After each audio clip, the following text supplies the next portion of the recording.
Chapter 141. Sudden Attack. There may have been some new changes in the war situation.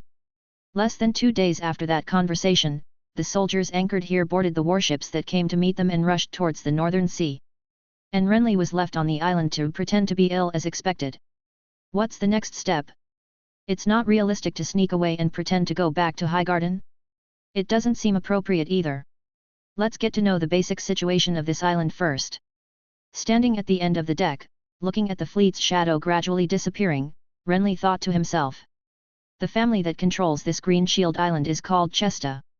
The current patriarch, Malbad Chesta, is a conservative and sensitive middle-aged nobleman. During the banquet to welcome the arrival of Lord Tyrell, Renly paid close attention to after observing him. His crest is a green hand with waving fingers. What secrets are hidden in this? A war usually lasts for a long time after it starts, and this also allows Renly to think of solutions without being too hasty. The happy waterbird is happy to serve you. Young master, whatever you need, as long as we can do it, we guarantee to satisfy you. A flattering voice interrupted the boy's meditation.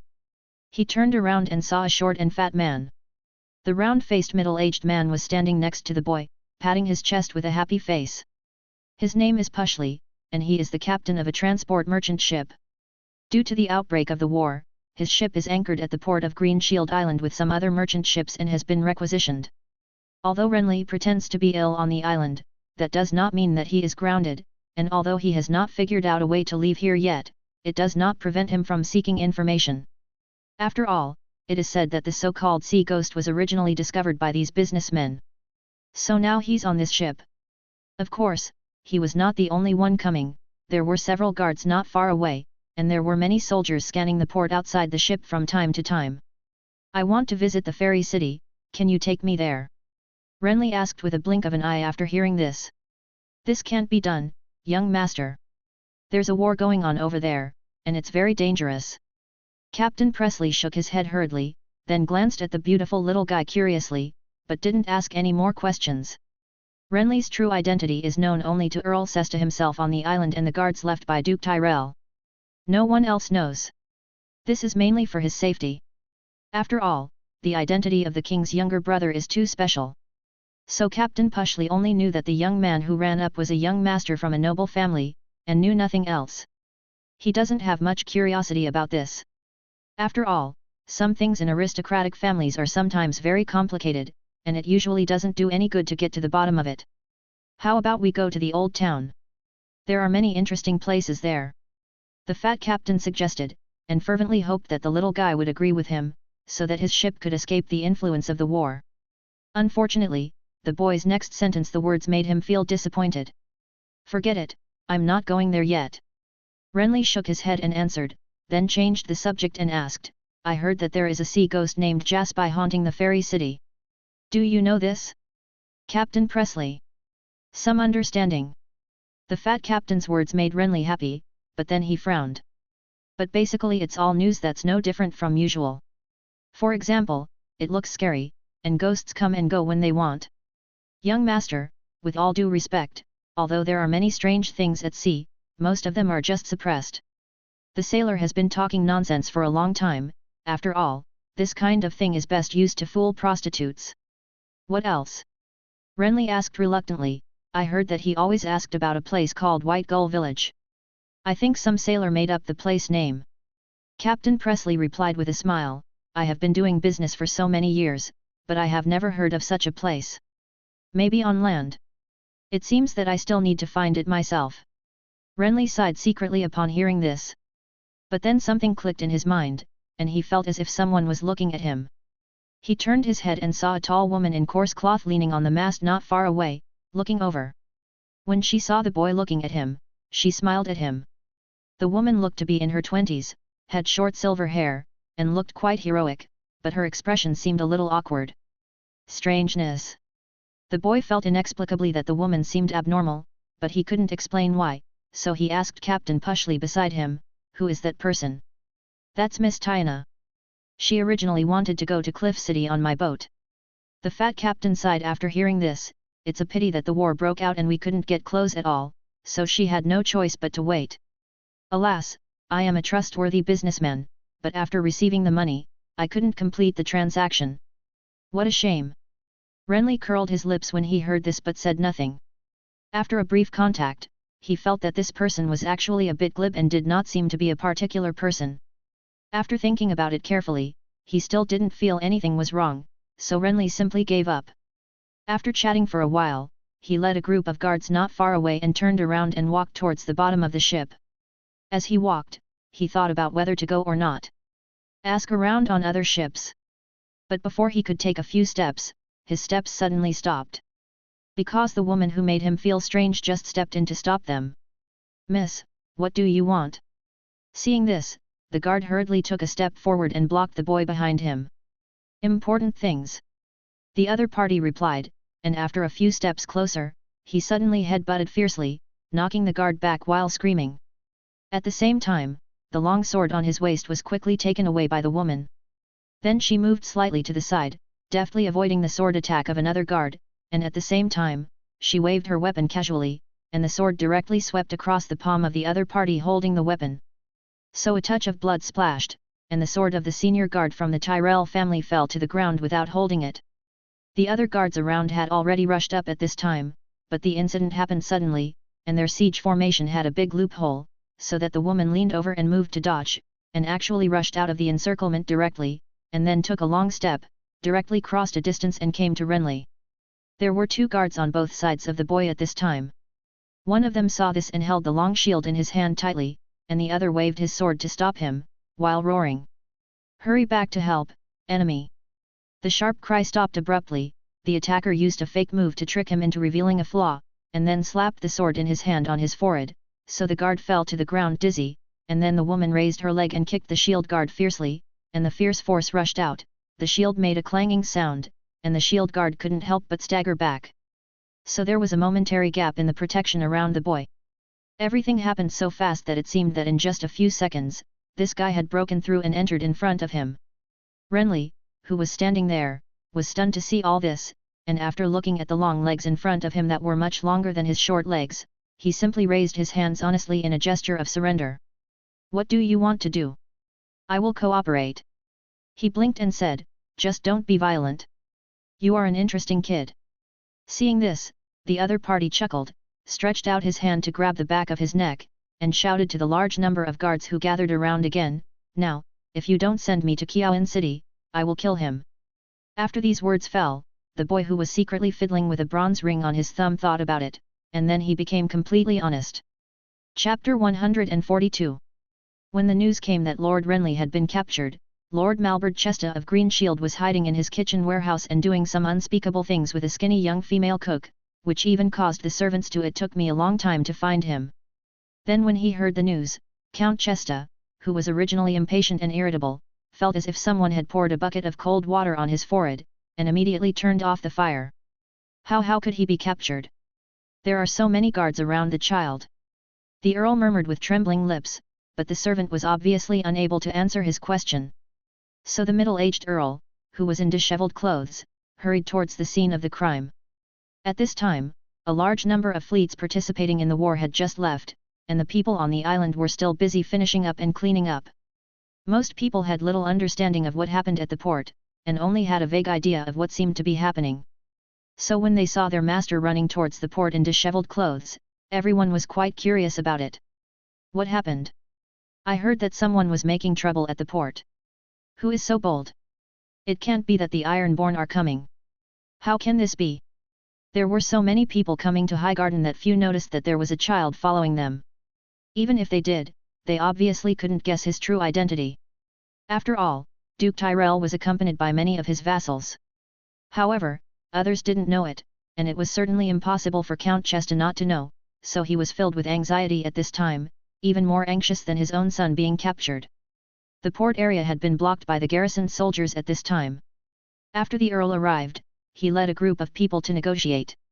However, the woman who captured the young duke had a very tough attitude, claiming that unless a ship was sent to send her to the vicinity of Cliff City in the west, she would not be killed. He will not let go of his prisoners. Count Cesta's threats and inducements, and even his begging, had no effect. In the end, he could only do what the other party asked him to do: send a ship to see him off. With all due respect, Lord Chesta, we can't explain it to the Duke if you do this. Until the merchant ship left the port and slowly left, the Tyrell guard captain beside the Earl said with a serious face, I can't bear the consequences of losing Lord Renly, and I don't think you can either. Don't worry, of course I'm not doing nothing. Count Chesta said while wiping the cold sweat on his face and showing a smile to the guard captain. Sailors, cooks, servants, oarsmen, all the crew members are mine. There will always be a chance to rescue our little Duke, don't worry. I can't let go, my lord. The guard captain was also born into a noble family, so he was not afraid of the man in front of him at all. Before the young Duke was captured, he was also surrounded by your people, but in the end, he was succeeded by that woman? I wonder why such a dangerous woman sneaked into your port. And I remember correctly, your people were closer than mine at that time. After hearing this, Count Chesta's smile faded and he said coldly, need me to remind you? Your dereliction of duty is much more serious than mine. The atmosphere was silent for a moment, and the two finally looked at each other and tacitly agreed not to continue the topic. Now how to do? Seal the news first. The middle-aged Earl gritted his teeth and said, we must rescue the child. We must not let this matter affect the Duke's war. I've said before that Green Shield Island may not be safe, but it's a pity that no one believes me. The black-haired boy sitting on the table in the swaying captain's room said emotionally inexplicably. As he spoke, he glanced at the other side. A woman sitting on a chair in the distance was wiping the sword in her hand. Otherwise I wouldn't have been caught by you. Innocent boy. The woman said without looking back, focusing on the newly acquired half-hand sword in her hand, if I want, I can catch you even if you are hiding in the castle. She looked like a dashing young woman with a wild fighting style, but the figure sitting there now looked dignified and elegant, which made Renly vaguely recall the Duchess's teachings when he was in Highgarden. This also made him very curious about the woman in front of him. Are you a noble? He asked. No one is more noble than me. The woman replied matter-of-factly. Then why do you do such a thing? The boy continued to ask. Because I want to, the other person replied, glancing sideways at him. Shut your mouth now, don't speak without my order. Why? The black-haired boy blinked and asked, are you annoyed now?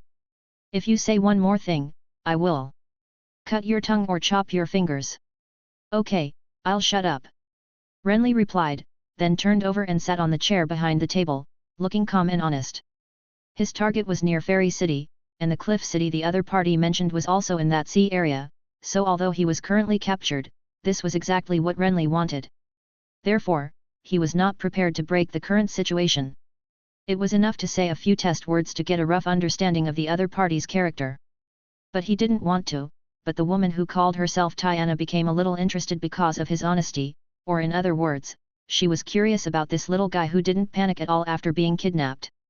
Looking sideways at the boy's face, she paid particular attention to his beautiful eyes and charcoal black hair, and asked, whose family are you from? Renly kept silent, and the other party raised an eyebrow. Answer my question, or I will. You told me not to talk anymore. The boy said innocently. He knew that he didn't act like a normal child, but it was obvious that he couldn't cry, so he had to look tougher. At the same time, it would be easier to get closer. I'll let you answer now. The other party said firmly. This question was not easy to answer. Before he figured out the true identity of this woman, Renly felt that no matter which family he brought up, he seemed to be at risk of being exposed. After all, she didn't look like a commoner. But if he told the truth? So the boy was silent for a while, but when he found that the other party was impatient, he still sighed and said, I'm from the Tully family. The Tully family of Hornhill? The woman asked, her deep blue eyes narrowed unconsciously. Why did you come to Green Shield Island? I came to see the world. Who is your father? Renly's mind moved when he heard this, and he said, Randall Tarly. The current head of the Tarly family. The woman asked. Yes. The boy replied, he is very powerful. The woman nodded when she heard this. Samwell Tarly is also a well-known figure. As she said this, she looked at Renly thoughtfully for a few times, then turned back to continue polishing her sword. Renly did not speak again, but fell into deep thought. The Tarly family of Hornhill is one of the most powerful families in the Reach. The current head of the family, Randall Tarly, dealt a heavy blow to the powerful Baratheon during Robert's rebellion, so that Robert had to let his own Storm's End be besieged, and he fled to a town in the Riverlands in a panic, hiding like a dog that had lost its home. So, Randall Tarley is a very famous person in the whole Westeros, and his fame in the River Reach is even not inferior to that of his feudal lord Mace Tyrell. Similarly, many people, at least the nobles in the River Reach, also know that Randall Tarley's eldest son was born just over a year ago. However, the woman in front of him didn't realize this at all. Looking at the tall back of the person sitting on the chair, Renly was thoughtful. At least, he can now be sure that the woman in front of him who is suspected to be from a noble family is not a native of the River Reach. And the Samwell Tarley mentioned by the other party. Renly is actually very familiar with this name, because whether in the past life or now, he has understood the person behind this name. In the previous life, there was a cowardly fat man named Samwell in the drama, who later became a university scholar inexplicably. And that person is actually the real eldest son of Randall Tarley, who should be just over 1 year old now. So the person the woman is talking about cannot be him. Renly guessed correctly. The person he was talking about was Samwell Tarley from the time of Aenasai, the head of the Tarley family from the time of his last instance. He had made great military achievements and killed countless Dornishmen, and was called a barbarian. But, although there was nothing special about using ancient people to praise contemporary people, the tone of the other person's speech made Renly feel very strange, as if, compared to Randall Tarley, she was more familiar with the Earl of Hornhill from more than 200 years ago. Chapter 143. The tall woman named Tyenna is a very strange person. Renly came to this conclusion on the third day of his capture. As an important prisoner, this woman had to be with Renly all the time. Not only did she have to sleep in the same room, she even had to stand behind him and stare at him when he peed outside on the deck. He felt uncomfortable, but because of this, he was able to observe the female kidnapper up close. First of all, she has a very bad temper and is very conservative. Except for little brats like Renly, if any male on this ship looked at her breasts just a few times, she would fly into a rage and hit them. But sometimes she would touch herself when no one was paying attention, and her expression would become strange. Secondly, she is an alcoholic. Even though the people on the boat were all enemies rather than friends, this man would still drink heavily at night, not afraid of getting drunk and delaying his business. Of course, before she drank, she would let Renly, the hostage, take a small taste of the drink to prevent it from being poisonous. She is a heavy drinker, but she has also been drunk several times, just because she had pretended to be drunk before to lure people on the ship to come to the rescue, and even kicked several people off the ship. There was no such bold person on the ship anymore. People. However, Renly actually had several opportunities to kill her, if he wanted to. Finally, her sitting etiquette reveals that she has a correspondingly good upbringing, but she is very lacking in common sense, or in other words, lacks the knowledge reserve that a noble should have. For example, she knows very little about the contemporary aristocratic heads of the Reach, or even the entire Westeros continent. Not to mention Renly's disguised Tully family, even the current royal family, the Baratheon family, she only knows one person. Robert. It was because the other party was a king. She also didn't know much about the previous Mad Targaryen king, but when Renly told her about it, he had a sneer on his face. Yes, Renly told her. The female kidnapper Tyenna knew nothing about many aspects of Westeros, but she was eager to learn about it. In the first 2 days, it was nothing, but in the following days, she asked Renly to tell her 7 stories. Some situations in various parts of the country. Maybe it's because I'm bored all the time, or maybe there's some other purpose. Renly didn't think there was any need to keep these secrets. At the same time, he could also use this to make excuses, so he was not stingy about it. Whatever Tyenna asked, he would say what he said.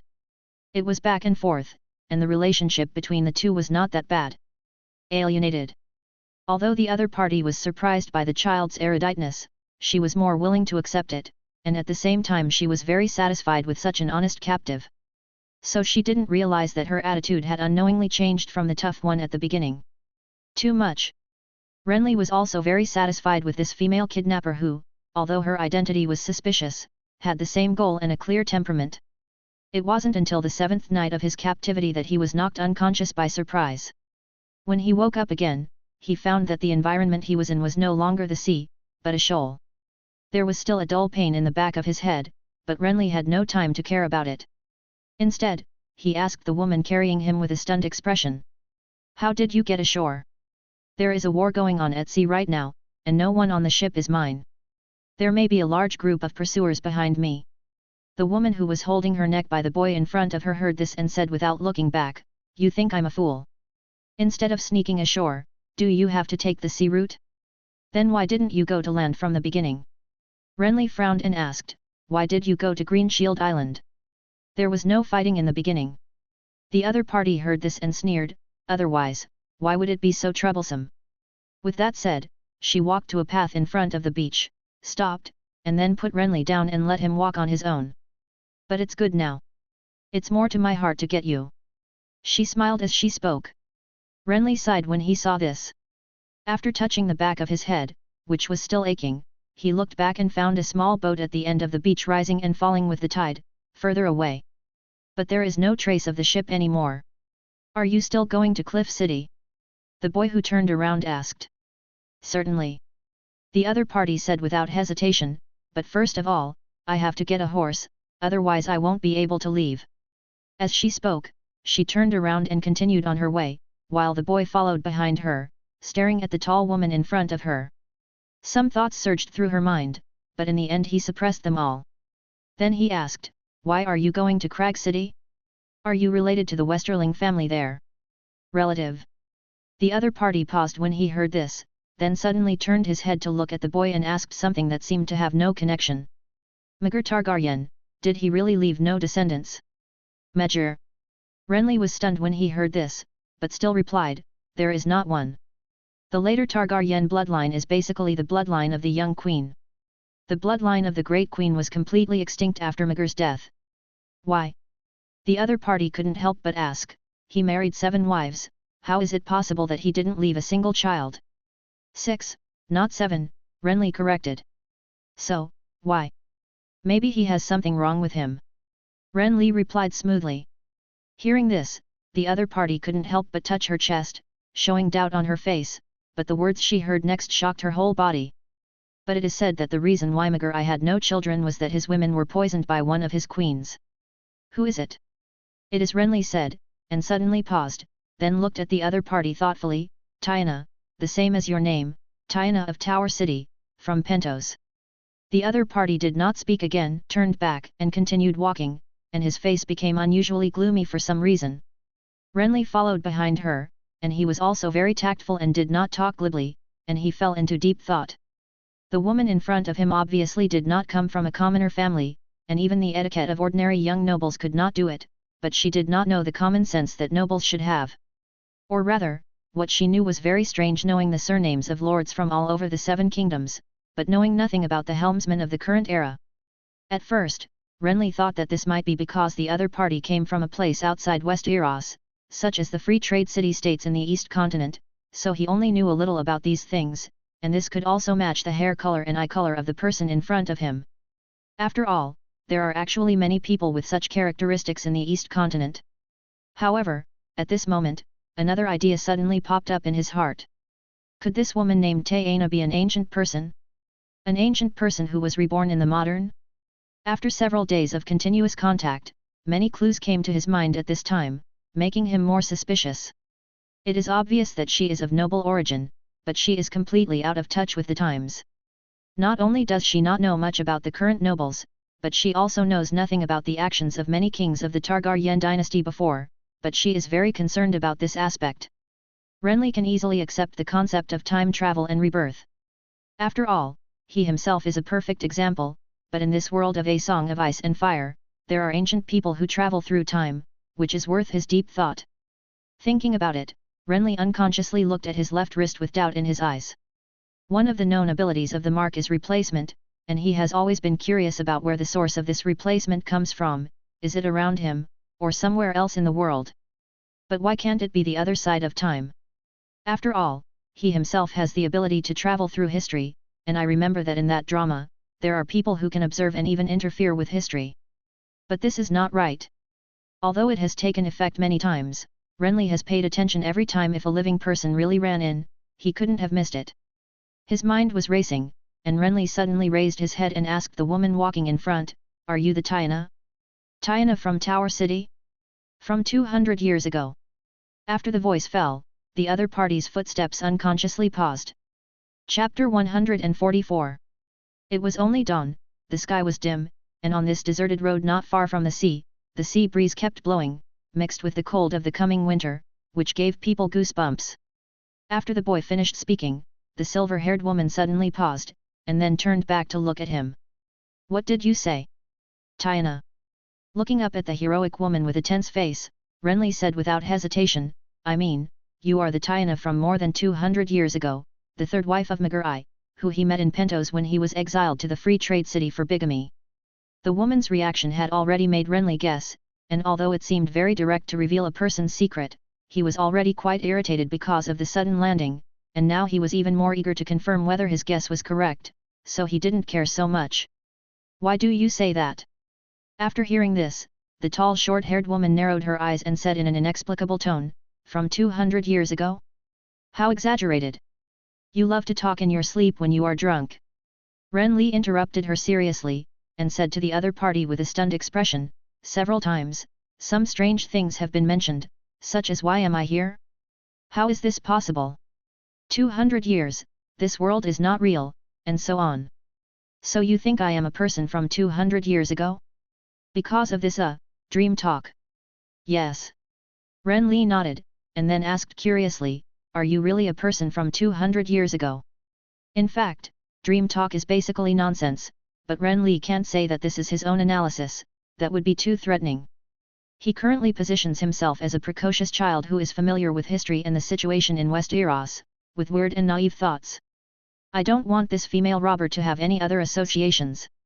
After hearing this, the other party did not speak, but just stared at Renly with her deep blue eyes, with very complicated emotions in her eyes. Was it vigilance?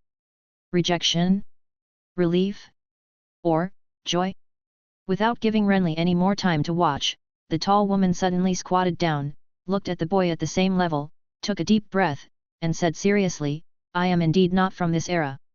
When she spoke, she seemed to expect the boy to give her some feedback, and Renly's pupils did dilate after hearing this exact news. This seemed to make her quite satisfied, so she continued, "As you heard, I came from more than 200 years ago, to be exact, 242 years ago, and my name is not Tiana, but..." At this moment, she seemed a little hesitant, but perhaps she thought of something, her face gradually became firm, and finally gritted her teeth and said a word. "It's Maguire Targaryen." After the words fell, the boy in front of him couldn't help but take a half step back, and his eyes widened. "This is impossible, Maguire. Maguire is a man, is this what you mean?" The boy nodded hurriedly, the horrified expression on his face was not disguised at all, it was completely from the heart. "This is the will of the gods." The woman who called herself Maguire said with a serious face, "Virgin Mary? Girl? Old woman? I can't guess the true face of the gods, but yes, they turned me into this appearance, and they also let me come to this world full of mistakes." The boy was confused again when he heard the words, but the other party did not stop talking, but gritted his teeth and said, "Dragons are the treasures of the whole world and the eternal truth. They are impossible to be truly extinct. All conspirators who want to destroy them will sooner or later bear the wrath of the dragon's return. The cowardly Aeneas family was a mistake from the beginning. The Iron Throne was in their hands and they didn't even last for 300 years. Orys Baratheon was just a dog raised by his father. What qualifications do his descendants have to kill their master and sit on the Iron Throne? The stupid bastards in the Seven Kingdoms actually support him? Where is the reason? Where is the law?" There are many flaws in her words, but Renly didn't want to refute them at this time. Instead, he asked after the other party finished speaking, "Did the gods really send you here? I mean, if there are gods." Facing the serious-looking woman in front of him, the boy carefully organized his words, and then tentatively said, "If there are gods, wouldn't you have angered them long ago?" Angered? Maguire was stunned when he heard this, and then remembered his reputation in this era, so he frowned and said unhappily, "I don't know how those maesters framed me, but I can't be crazy to that extent, and the existing history is completely different from what I have experienced, for example." She paused, frowned, and thought of an elder with a weird personality in her memory. "For example, my brother Aeneas's mother, Queen Rhaenys, never died in Dorne. For another example, I did start the trial of the Seven with the Church, but the initiator was not a member of the Church, but a traitor, a son of a bitch Baratheon traitor. When she said this, her face was full of resentment and unwillingness, and this remark made Renly understand immediately. The origin of this ancient time traveler in front of him was obviously the historical copy world that he had changed, and the reason why he was able to travel through time. The boy's eyes unconsciously glanced at his left wrist covered by his sleeve, and the suspicion not long ago was now completely confirmed. The replacement source of this mark is not the surrounding world, nor the other end of time, but the historical copy that he changed. He felt relieved when he thought about it. After all, this mark came from that world. But why is it like this? Why did Mgr in front of him become a woman? How did she appear in this world? If it was really because of this mark, why didn't he find it? Did you win that trial? Renly couldn't help asking. In our history, you won that trial. This made the other party's face suddenly become very strange, and a hint of hatred appeared on his face that was more serious than the previous mention of the Baratheon traitor. No, a despicable guy used poison during the trial, and I was accidentally fooled by him. Then what? The despicable Renly asked without any change in his expression. What happened then? He was eager to know this, or this was the most important thing, but unfortunately the other party did not answer his question, but looked at the little guy in front of him with a serious expression. Do you believe that I am Mgr? You don't look like you are lying. Renly nodded. In fact, he was sure of this after combining various clues, otherwise normal people would only regard the other party as a crazy fool after hearing all this. So how do you feel? The woman asked again, and her voice sounded a little nervous for some reason, seeing a king who should have existed in history books and turned into a woman. How do you feel about this? Feeling. Renly blinked when he heard it. Chapter 145. Ever since he came to this world, Mgr Targaryen has never had a smooth day. When she first arrived, she just crushed 2 pigs to death, and the son of a bitch, Baron Caswell, led his men to chase her around. At first, she suppressed her anger because of the changes in her body and environment, and wanted to return to the Red Keep of King's Landing. But later when she heard that the Targaryen royal family had been replaced by Baratheon, she couldn't bear it anymore and directly revealed her identity to call on the people loyal to Targaryen to resist this inexplicable Baratheon. King Theon. As a result, not only did no one support her, some even laughed at her, calling her a crazy woman. She is a man, not a madman. She is the ruler of the 7 kingdoms, the Dragon Master, and the one you sons of bitches are not even qualified to lick your toes on. She was originally full of anger about this, but later she realized that this world was no longer the era she lived in, but more than 200 years later, the lords and nobles who were once loyal to her had long since turned into a handful of dust, and their descendants, but he didn't know who she was at all. So she immediately lost her fighting spirit. The change of gender seems to have made her brain less agile than before, and the change of times has made her even more confused. Baron Caswell of Bitterbridge has been chasing after her endlessly. At first, she was thinking about how to save 2 pigs. As for pursuing her so closely, I later found out that the old guy with the yellow teeth actually fell in love with her. Falling in love with her. The reason why she didn't deal with the old thing was just because she didn't have the heart to deal with it, not because she didn't have the ability. So when she thought it was necessary to deal with the disgusting old bastard, she did it. But even though she later raided Baron Caswell's team and cut off his dick with her own hands, she still felt empty and confused. Who am I to be? Where should I go? What should I do? Ideals, ambitions, enemies, relatives, rights, desires. Earth-shaking changes have made everything in the past go away from her, and even the most basic self-care has become a problem for her. She also wanted to find the reason why she had such a change, but when she thought about it carefully, the last scene she remembered was just the fist of the damn church knight wearing a steel glove. Then she woke up again, and she was already here. So this thread ends here. The strange world seemed to be full of dangers, and she found that her actions and even thoughts were becoming more and more feminine, which made her feel doubly painful. After castrating the old bastard, she robbed a small amount of money, but it was enough to ensure a basic life. Money, so with this money, she spent a period of life drinking, eating meat, and sleeping in hotels. But dealing with a noble in this way was not without consequences, and she was approached soon after. Fortunately, her training on Dragonstone Island since she was a child allowed her to maintain the most basic alertness even in a decadent state, so he escaped the siege against him. Then she escaped the 2nd, 3rd, and 4th games one after another. Then she suddenly realized something, that is, the things she lost were not limited to the crown and penis, but also the most basic thing that she had taken for granted in the past. Nobility. They are not nobles.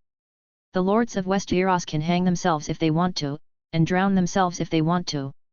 Even if they are innocent, no one will complain. Not being a noble, I can only hang out with a bunch of stupid mud-legged people. Occasionally I meet one or two noble masters on the roadside. The eyes that look at me are either mocking contempt or false pity. Anyway, they are not equals, so naturally they are not equal. There is no looking up as in the past. If you are not a noble, you will not have an estate that is enough to keep food and clothing. You can only wander around, or work for the nobles, or be a farm worker, or a wilderness bandit, thinking about the next meal every day. How to get it? Not being a noble, he was not even qualified to initiate the most basic trial by combat. Not a noble. If you are not a noble, then you are still a human being. After discovering this, McGregor gritted his teeth and then set himself the first goal.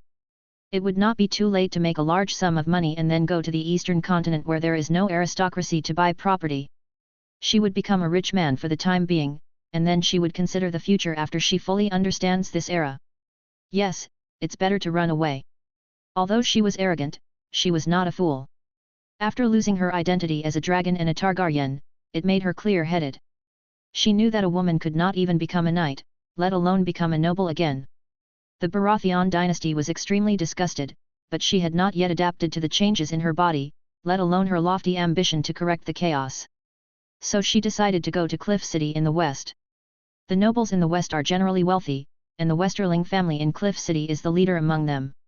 In fact, with her skills, it is not difficult to find a wealthy noble and kidnap him to extort a sum of money. However, such an action will not only attract a wanted person, but also the money obtained will not be much. It was different in Cliff City. According to her knowledge, the Westerling family there was easier to bully, and relying on her previous career as Prime Minister, she also knew a secret passage leading to the gold mine below Cliff City. As long as you get there, you can get a large amount of money without anyone noticing, and there will be basically no future troubles. McGregor was pleased with the plan. But she was in the reach at the time, and if she wanted to get to the coastal castle, she would have to walk a long mountain road, which was particularly time-consuming, so she decided to take the more convenient sea route. Everything went smoothly in the beginning. With the money from robberies along the way, she scraped together the corresponding travel expenses, and a merchant ship agreed to carry her. However, the war that broke out later forced her to stop on the barren island of Green Shield Island, and it was impossible to continue sailing. At first she could tolerate this, or in other words, after she became a woman without the dragon, her patience became more and more abundant, but then during the chat she suddenly learned of a very serious problem, that is the current Kiawan city is no longer the Kiawan city that I remembered. The gold mines below it have long been exhausted, and the Westerling family in the castle has been in decline for a long time. McGregor felt annoyed for a moment, and then she changed her mind. Why go to Cliff City?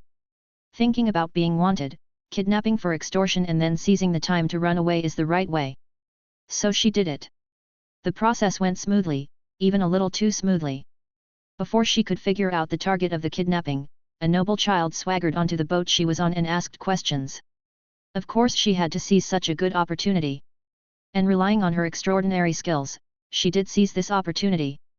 Then with the prisoner in hand, she said that the lord of the island was who he was, providing ships, people, and money, just so that she could keep her promise.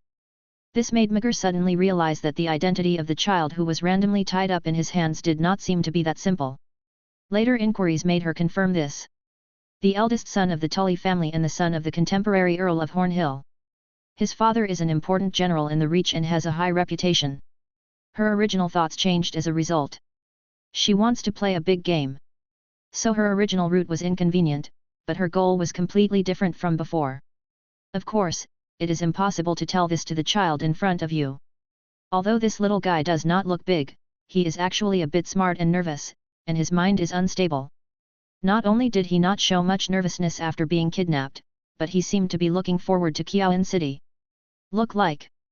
McGregor was curious about what the boy was thinking, but she was actually too lazy to care about what a prisoner thought specifically. In other words, after learning about the records of himself in this era, she had been thinking about this for a while, and finally came to the conclusion is that those bachelors in Old Town are really nothing. How could she be such a crazy and irrational person? However, despite denying the history of this world, she still attaches great importance to her life trajectory, especially why she left no heirs. The result made her feel very bad. But just when she was immersed in this emotion, the other party suddenly saw through her identity, or her origins. She was full of surprise about this, and even panicked for a moment. However, when she realized that it was just a child in front of her, the panic was suppressed, and another thought arose in her heart. The boy obviously didn't realize that he was actually a man, but how would he view himself if he told him his true identity? In other words, if I reveal my identity, how will people of this era view me? Still think of her as a woman, or? A certain expectation in her heart gave her a very strong impulse, so she did it. The other party was indeed as shocked and skeptical as she imagined, but after her explanation, the child's expression did not show any abnormality, as if it was not so difficult to accept. It's not that hard to accept. An excitement grew in vain from the bottom of her heart. Mugger, who had been despairing about her gender, seemed to see some new hope at this moment, but in order to be more confident, she couldn't help but ask the other party how they felt after hearing all this. The boy hesitated for a while after hearing the words, but he did not remain silent. I feel like the world has become a different place, he said. The words sounded the same as what he had never said, but judging from the look on the boy's face, he obviously did not regard himself as a monster. This made Mugger, who was originally full of depression, suddenly become very happy. So she couldn't help laughing, got up and continued walking forward, her fighting spirit replenished again, and she praised from the bottom of her heart, "You are such a good little guy, I can't bear to give you away." Off to the Iron Islands. Iron Islands. The boy behind him who was frowning in thought was stunned when he heard this, and then he couldn't help but ask. "Aren't you going to Cliff City?" The smile on the woman's face faltered. Chapter 146. The originally relaxed atmosphere suddenly became serious because of these words.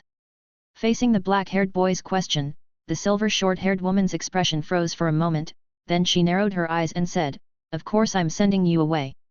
Get a bigger reward." She couldn't take back her words after she said them. It was a bit embarrassing for her to let things slip for a moment, but Mugger didn't care that much. What's the point of telling the truth? It would just make the little guy less honest, but she didn't think there would be any consequences for a child being dishonest, even though the child was quite smart. However, what surprised her was that the expression on the boy's face did not change after hearing this. He just said "oh" and then said nothing. "Aren't you afraid?" Mugger raised his eyebrows and asked, "Your father's enemies are all in the Iron Islands. At the worst, I'll have to pay a ransom." Renly replied, "It's not like we're missing a piece of meat.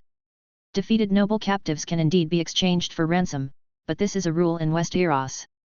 In the Iron Islands, this rule may not be easy to use, especially when the other party's father is a powerful faction in the river bend." The premise. This child is smart, but still too young, Mugger thought to herself after hearing this. This is normal. For a child who was raised in a castle with no worries about food and clothing, most of his knowledge of the outside world is limited to history books and bards. He probably thinks that everything outside is beautiful. Feeling inexplicably emotional, the tall woman ignored the boy's reaction and turned around to continue walking. "You are a very interesting boy. Maybe I will change my attention," she said. Renly glanced at her back and curled his lips. What he said just now was just to end this topic as soon as possible. In fact, of course he couldn't be that naive. Instead, he thought that the Mugger in front of him seemed to take it for granted. Like, how is she going to get to the Iron Islands? Who are you trading with? There is nothing to prove her identity, so how can the transaction partner believe her? And why should people trade with you? Wouldn't it be better to grab it by force? Renly didn't know what the other party was thinking. He might have a plan, but it didn't matter because he didn't think he would be sent to the Iron Islands. Although being out of the sea made him a little unsafe, the overall situation was still under his control. The man in front of him had the idea of sending him to the Iron Islands in exchange for benefits, but he obviously did not expect that as soon as he arrived at the sea range, then the choice is no longer in her hands. Renly was not worried about this. Relatively speaking, he was more concerned about another thing. That is, what has this world become? The gender of the person in front of him surprised him, but apart from this, her origin was already obvious. It was the last instance he had experienced. Based on this, it seems that the origins of the followers of the Sons of the Drowned God that are circulating in the Iron Islands have become clear. At that time, the son of the Drowned God launched a rebellion for the second time but was beheaded, and then was sacrificed to the weak King Aeneas. However, the death of the son of the Drowned God does not mean that all his followers were also wiped out. So if the mark on his hand can really cause people from that copy world to travel through time, it is not incomprehensible for such a group of people to appear. But why does this kind of time travel lead to sex change? Is there some kind of power that affects the journey? Or some other reason? Confusion.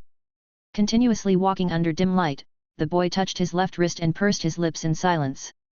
He remembered this mark of chaos since he completed the task of guiding the sons of chaos to the right path.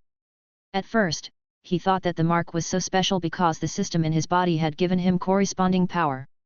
However, looking back on many past tasks, the rewards obtained are closely related to the completion of the event, so is there another possibility? In Renly's mind, he couldn't help but recall the face of a girl with a turned-up nose and freckles. Her intimate smile seemed to be still vivid in his mind, but when he thought about it again, he felt completely different. What exactly are Sons of Anarchy? This question emerged from the bottom of his heart and occupied most of his thoughts, but as usual, he still couldn't figure out the answer to this question. But I should at least understand what happened. Muttering secretly, the boy raised his eyes and looked at the female figure walking in front of him. The person in front of me was completely deceiving when she said that the gods sent her here, but there was no doubt that she was from that world. So no matter how you say it, taking out everything the other party knows is what you must accomplish. Judging from the other party's existence, that world couldn't be a place that would stand still or disappear as soon as he left. So he wanted to know what happened there after he left? The beach where two people, one large and one small, landed was actually not too far beyond the scope of Green Shield Island, and might even be separated from the island by only a piece of sea, so they were still within the scope of the reach. She didn't know if there were any pursuers behind her, but the cautious silver-haired woman wisely did not take the coastal road near the coastline, but instead took a zigzag path. Fishing villages, woods, creeks, fertile fields, farmhouses, manors, orchards. As we go deeper into the river bay, we can see traces of civilization everywhere, such as the leisurely turning mill windmills, the women farmers who go to collect firewood in groups, the roosters crowing on the earthen walls in the early morning, the barking dogs, and the knights who are rushing to the battlefield one after another in old or bright mail armor. The war has caused a turmoil in the entire Westeros continent, and ordinary people have complained about it, but for some hired knights, mercenaries, and even bandits, this war is a rare opportunity to make a fortune. At this time, most lords will hire these third-rate people who are usually disdainful as soldiers, and select some excellent hired knights from them as their own retainers. For these displaced hired workers, in addition to taking this opportunity to make a fortune, finding a master they can rely on to support themselves for the rest of their lives is also something they are very eager to do. Yes, the goal is that simple. Everyone knows that the knight class is the starting point of the nobility, but this statement is not correct. The simple title of knight cannot give the knight any wealth. At the same time, the daily consumption required to maintain this identity also forces them to do some things such as being ordered around, running around, and even robbing. Only by winning an industry and turning from a simple knight into a wealthy knight can it be said that they have initially embarked on the road of nobility, but wealthy knights cannot be considered complete nobles because they do not have the right to hang people. So, the knights in this world are not so high-end. Most of the chivalry in the poems is just something that the children of the nobles can brag about. For most civilian knights, they don't have enough food all day long, and they sleep in the wilderness to save money. How can they have the leisure to think about those things? Although he has been in this world for more than 6 years, the black-haired boy who has never left his guardian is actually quite unfamiliar with all this. This ancient and simple medieval world in his cognition now looks so vivid and moving as he keeps on traveling and observing it in person. Wild flowers swaying in the wind by the roadside, ox carts creaking, sheep bleating, and even the simple smile of a passing farm girl. This is a real world. The boy sitting horizontally on the horse thought, feeling the touch and temperature of the woman behind him, and he added secretly. It is also a chaotic world. It is the 284th year of Aegon's conquest. Autumn has entered its end. The war has begun on the sea surface of the western summer sea. Countless people flocked there, and countless people avoided it. Such a contradictory phenomenon tells the eternal civilization habits of mankind, but all this cannot affect the normal operation of all things in nature. On a dim morning, the first snowflakes of winter drifted down with the cold breeze. Chapter 147. Let me go, you idiots who deserve to go to the seventh hell. You have no right to arrest me, you have no right to arrest Master Priest of the Fire City. That is a complete old liar. You actually followed the order of a liar to arrest your real master. You don't have this power. The one who started shouting was an old man with a grey beard. He was being dragged towards the door of the hotel by two stout soldiers. The old man struggled hard, his face flushed and angry, but his old and weak body made it impossible for him to break free. Bondage. So with the unceremonious dragging of the soldiers, the old man wearing a dirty satin robe was dragged out of this wooden hotel located on the edge of a forest in the wild. He was angry and implicit. The frightened voices faded away. What a madman! It wasn't until there was no more sound that the hotel gradually returned to its previous bustle. Farmers, businessmen, hired knights, night attendants, all the travelers who stopped here were talking about it. Who doesn't know that Lord Priest of Fire City is an old bald man with no chin? Someone chuckled and said, and he doesn't have a beard either. Don't tell me, the clothes he wears really look like a nobleman. It's just that I probably haven't showered in a while. There are more and more crazy people lately. Listening to the chatter of the guests around him, the middle-aged hotel owner who was leaning against the wine cabinet wiped his glass and said to the silver-haired man sitting at a nearby table, "A while ago, I heard that there was someone in Casterly Rock claiming that he was the Duke of Lannister more than 200 years ago." He didn't care about what he said, but he went to Casterly Rock Castle and shouted loudly, asking the Lannister gentlemen in the castle to come out and recognize their ancestors. The hotel owner shook his head and laughed as he spoke, as if thinking about this matter made him feel very interesting. What happened next? The silver-haired man with a short buzz-cut asked. What else? The boss replied, he was kicked from the city wall by our Duke Tywin and drowned in the sea. It is said that His Majesty the King was a guest in Casterly Rock at that time. I can't bear such a shameful thing. The short-haired man took a sip from his wine glass before standing up, and his expression became very strange. Opposite him, a black-haired boy wearing coarse linen clothes had a strange expression at the same time. He supported his chin with one hand, and the other finger wearing a cloth glove was tapping the table leg unconsciously under his body, as if he was thinking about something. Such a special appearance made the hotel owner take another look at the mother and son, but he didn't pay much attention to it. After all, as a hotel owner, he saw a lot of weirdos. That's right, mother and son. Although the silver-haired man was dressed no differently than a man, the first time he entered the hotel, the sharp-eyed boss had already noticed that the man in the black cloak had an unnatural bulge in his chest, which was obviously not the posture a man should have. However, there were actually many women in the Seven Kingdoms who disguised themselves as men. After all, this would reduce a lot of trouble, so he didn't pay much attention to it. At the same time, a trace of kindness in his heart made him give a warning. The woods outside are not peaceful recently. I suggest you consider taking another route. Are there any robbers? The boy sitting opposite the silver-haired man asked curiously after hearing this. There is a group of robbers, but I haven't heard of them coming out to rob for a long time. The boss replied, maybe they broke up and went home to farm. Everyone has broken up, how can there be any unrest? I heard that a group of Ironmen who came ashore fled into the woods. The hotel owner replied, many people nearby said they have seen their shadows. If you really have to say that, those Ironmen are quite kind-hearted. The silver-haired man heard the words and sneered, they have all been seen, why don't you kill people and silence them, are you waiting for the nearby gentlemen to hear the news and go to encircle and suppress them? Well-intentioned persuasion was ridiculed. The hotel owner shook his head when he heard this and said nothing more. He didn't speak, and the silver-haired man didn't speak again. Instead, he started to wolf down a plate of pork pies on the table.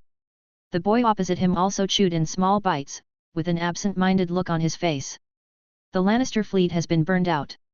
It is naturally difficult for the coastal areas in the west to defend against the Ironborn invasion. Therefore, it is not incomprehensible that the Ironborn actually came over, but it is not too far from Casterly Rock. The Ironborn are not maybe so arrogant.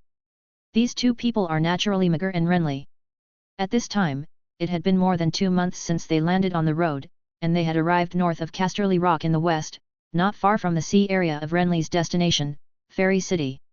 During the journey, Maegor accepted Renly's suggestion and dressed up as a man, while Renly himself had already changed out of his expensive silk clothes and turned to dress like an ordinary peasant boy.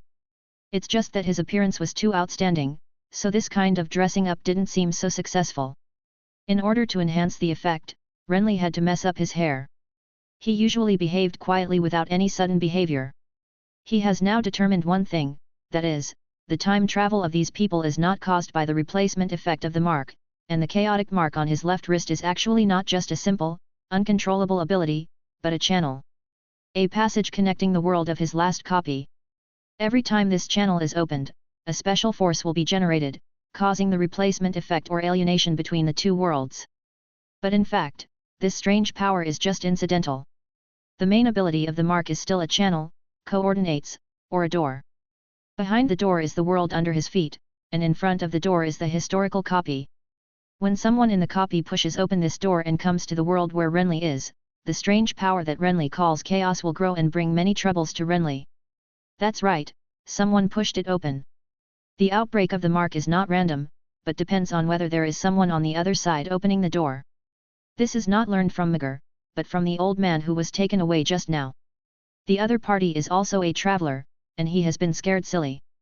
He tells everyone that he is the real Earl of Prest, the current one is fake, and he is the real one. As for why he ran out of the castle all of a sudden, it was because the fake Earl of Prest cast a spell and sent him out inexplicably. Renly went over to chat with him, and he easily learned the truth. The old man actually didn't see any so-called witchcraft. The reason he appeared here was that he was going to the toilet in the castle a while ago, but he opened the door and stepped into a different world. Renly then learned that the specific time when he traveled here was exactly the same as the date when his mark broke out last time, and it was even the same morning. At the same time, he learned that the day when the female Migr sitting opposite him appeared in this world was also the time when his wrist broke out on the way to Highgarden. Referring to many gossips he heard along the way, Renly was finally able to determine that the mark was a door, or the mark corresponded to a door, and the mark on the wrist was a transmission coordinate. Of course, considering the seemingly large number of followers of the son of the drowned god in the Iron Islands, the door may not be limited to the shape or size of the door. Considering that Migr was in a coma before coming, he could also guess that the door might not need to be opened by the person involved, and that the door was not fixed, but appeared randomly in that world. So what happened in that world? This question always lingers in Renly's mind. The old man didn't know anything before, and even knew that King Aenus died of illness and Migr took the throne regardless of the succession law. This outdated news, and the silver-haired woman sitting opposite Renly didn't know why she appeared in this world. Or, after being knocked unconscious during the trial, she was already here when she woke up again. These were of course not direct inquiries, but continuous temptations and guesses, and finally confirmed by Renly. So, the mark corresponds to a door, and the other world is not static. There is a special change in the other world. This change makes Migr in front of him become a woman, and also makes the door frequently appear from all over the world and be opened one after another. After opening, someone or something will cross over, and at the same time, the power of chaos will grow on the mark, causing trouble for himself. "Hey, kid, what are you thinking about?" The familiar voice interrupted Renly's meditation. He looked up and saw the silver-haired woman dressed as a man staring at him impatiently. "Eat quickly. We have urgent things to do after we finish eating. Why are you so slow like a woman?" The man in front of him is just a fool. After hearing this, Renly silently gathered his thoughts and took a big bite of the pie.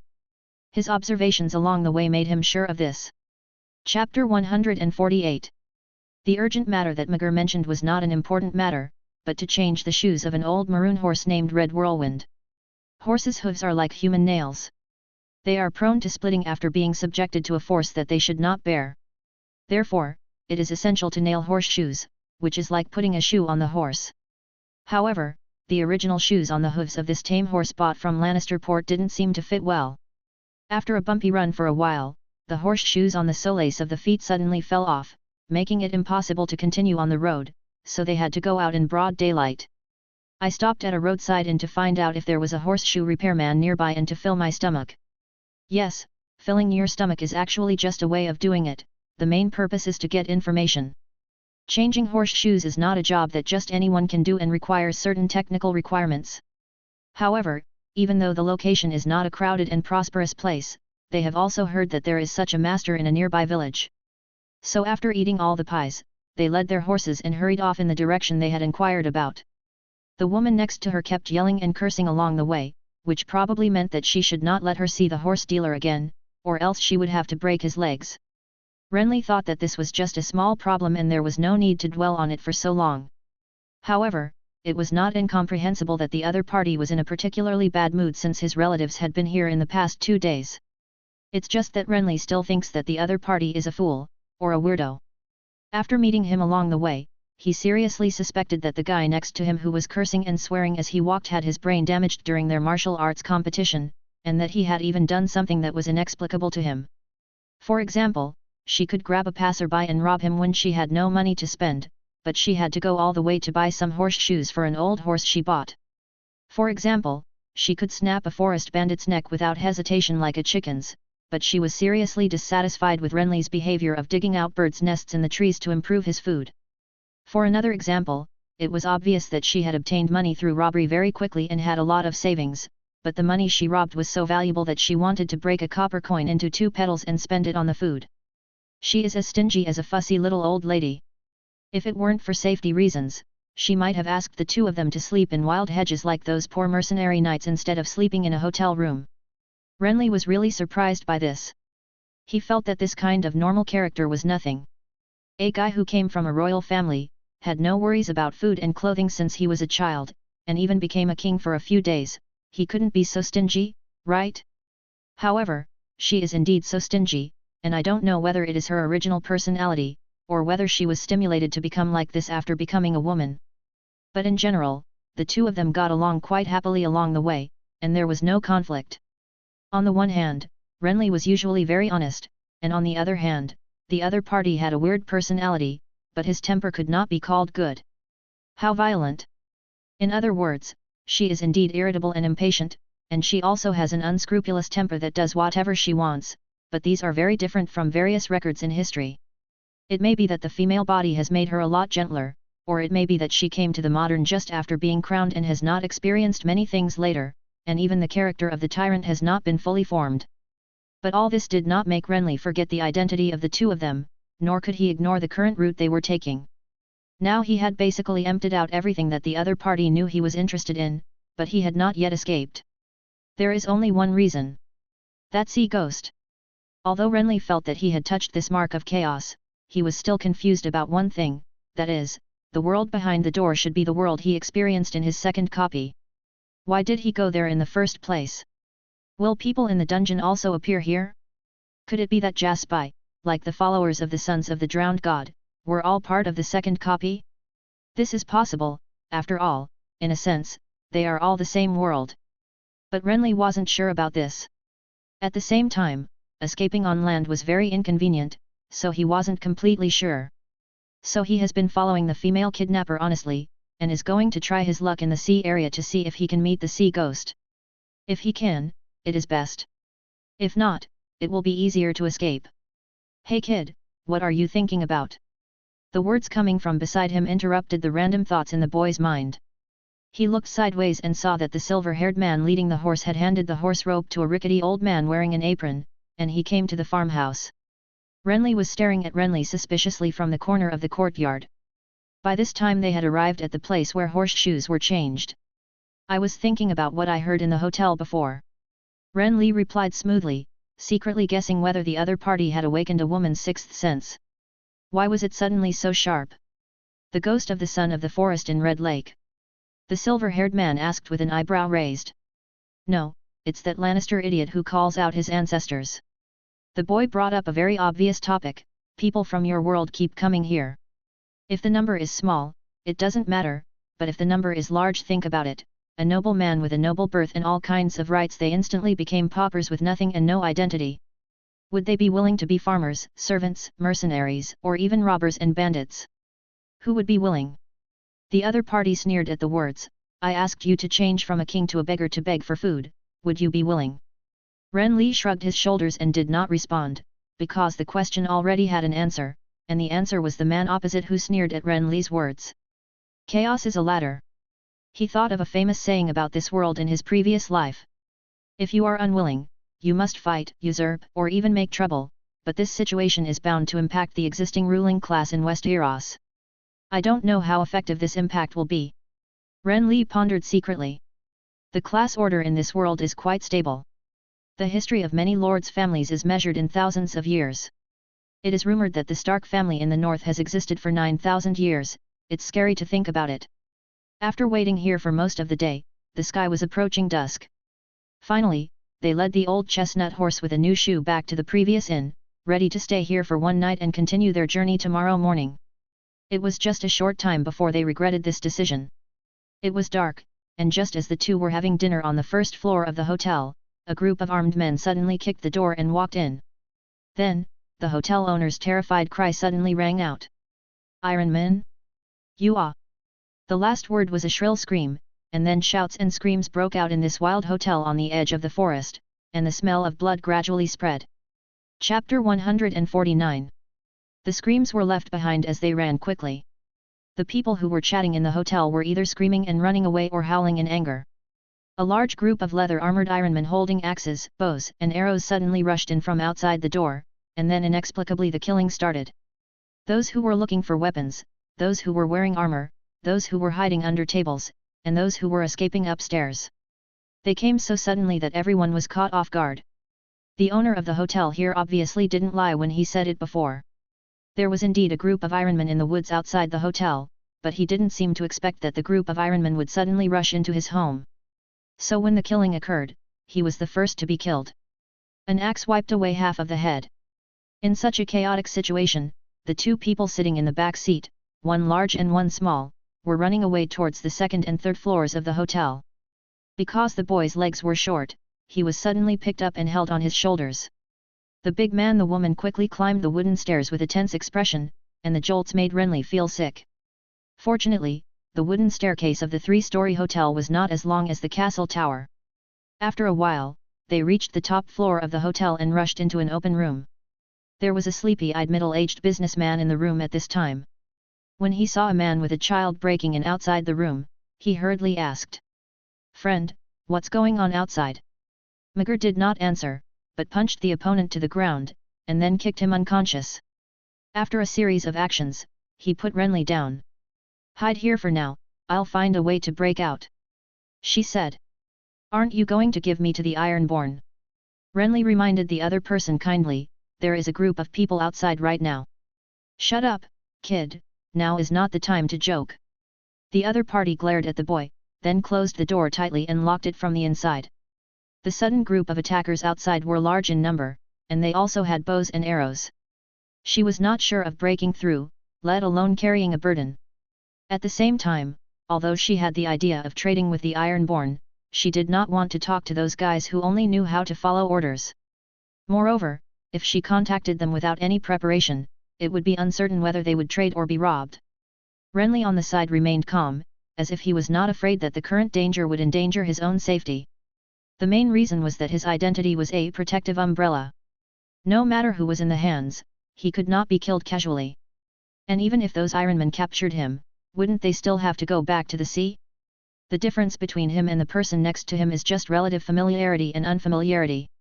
However, Renly did not wait and do nothing. He glanced around and found that the house he was in was a square wooden room. The log beams above his head were simple and dirty, and the corners of the wooden floor were paved with straw mats. It was a bed, and there was no furniture. There was only a narrow curtained window on the innermost wall, and now the curtain was rippling slightly with the breeze blowing outside the window. After squinting his eyes, Renly turned his head and looked at Migger. "What's your plan?" "Wait until the group of people go upstairs and disperse." The woman replied, "I will break out." "You're not wearing armor," Renly reminded her, "and it's different from the last time you captured me. There are no hostages for you to threaten them now. A bunch of bastards can't do anything to me." His unruly voice was full of arrogance, but Renly didn't comment. In addition to being good at naval battles, the people of the Iron Islands are also famous for their personal strength in the Seven Kingdoms. Without others, the folk customs are like this. The living environment of the Ironmen has been very cruel since they were young. It is said that the women there are very cruel during the war. Can wield an axe to defend against foreign enemies. "I have a proposal." Listening to the increasingly loud screams and wailing outside the door, Renly said, "This window is so small, even if they surround the place, they can't guard it. I plan to follow this window, climb out, hide here first, and then look for opportunities to break out, and we will meet in the stable. You want to take the opportunity to escape?" The other party looked at him suspiciously. "Where can I run in this situation?" Renly asked back, "Or are you sure you can break out of the encirclement with me as a burden?" "That's not okay, I think," the other party said, but her words stopped, because she obviously heard the sound of killing approaching the corridor outside the door, so she changed the subject and gritted her teeth. "That's it, kid. But I have to remind you that you are too young to escape on your own." After she finished speaking, she turned around and stared at the door. Renly didn't hesitate at all, turned around and ran quickly towards the unblocked window. The dirty curtain seemed a little sticky when picked up. After opening it, I looked outside to see. The dim moonlight shrouded the backyard of the hotel. The night breeze was gentle, the weeds were swaying, and the many clothes drying on the clothesline were full of life. The smell, but everything that happened in the hotel obviously didn't smell of peace at all. There were two strong ironmen wearing rusty silver mail and standing on the door handle holding blood-stained axes. There were several corpses at their feet, but other than that, they didn't see anyone else outside. People exist. However, the two gatekeepers were not staring above their heads at this time, but looking inside the door. They were obviously paying attention to whether anyone ran out from the door and used it as a breakthrough, but they did not think about the narrow window at all. A child will emerge from it. In fact, the small window on the third floor of the hotel was a difficulty even for children. The forceful movement of squeezing it out made Renly's face turn red, but fortunately, he managed to climb out without making much noise. He carefully stepped on a protruding log outside the window, looked at the two people who were unaware of this not far below, took a deep breath, and then moved slowly with his back against the building. Although his young age limited his strength, it also made him light and agile. At the same time, his special bloodline also gave him much more strength than normal children. So although the surface of this building was not full of stepping stones like a certain game in his memory, he still gradually moved away from the sight of the two ironmen guarding the back door below. His tense nerves made him extremely focused. He followed the window parallel to one similar windowsill and wooden sill after another, and finally turned a corner dangerously, and he completely left the backyard area of the hotel and came to the side. The various panicked sounds inside the building behind were very obvious, including women's screams, children's cries, adults' roars and screams, and the ironmen's grim laughter when they killed. All the sounds eventually disappeared quickly as the black-haired boy jumped off the building.